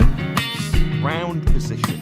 You're Start. just on your own. So what about the proof then, right? Does the proof of flat Earth, does that lie within the bounds of science? No. Well, it's not an argument because you're convoluting the baseline from which you will measure, which is your mean sea level. You're convoluting that with the topology you're trying to measure. So it's not an argument. Just you're misusing words. What does that have to do with the shape of the Earth? Sphere, not see thing. Flat, I see thing. I will get triggered now because he's a dishonest prick. You can use the scientific method to prove it's flat. Flat itself is not a science. You want to know how I can use science to prove it's flat? Have you ever thought of that? How do you do it? Was that your Proof. exit? Are you going to try and plug your shit on my channel? You No. stupid clown? Why would I want to do that? Lost. If you're telling me you're going, I didn't thank you in return, you noticed. Yeah. Keep watching.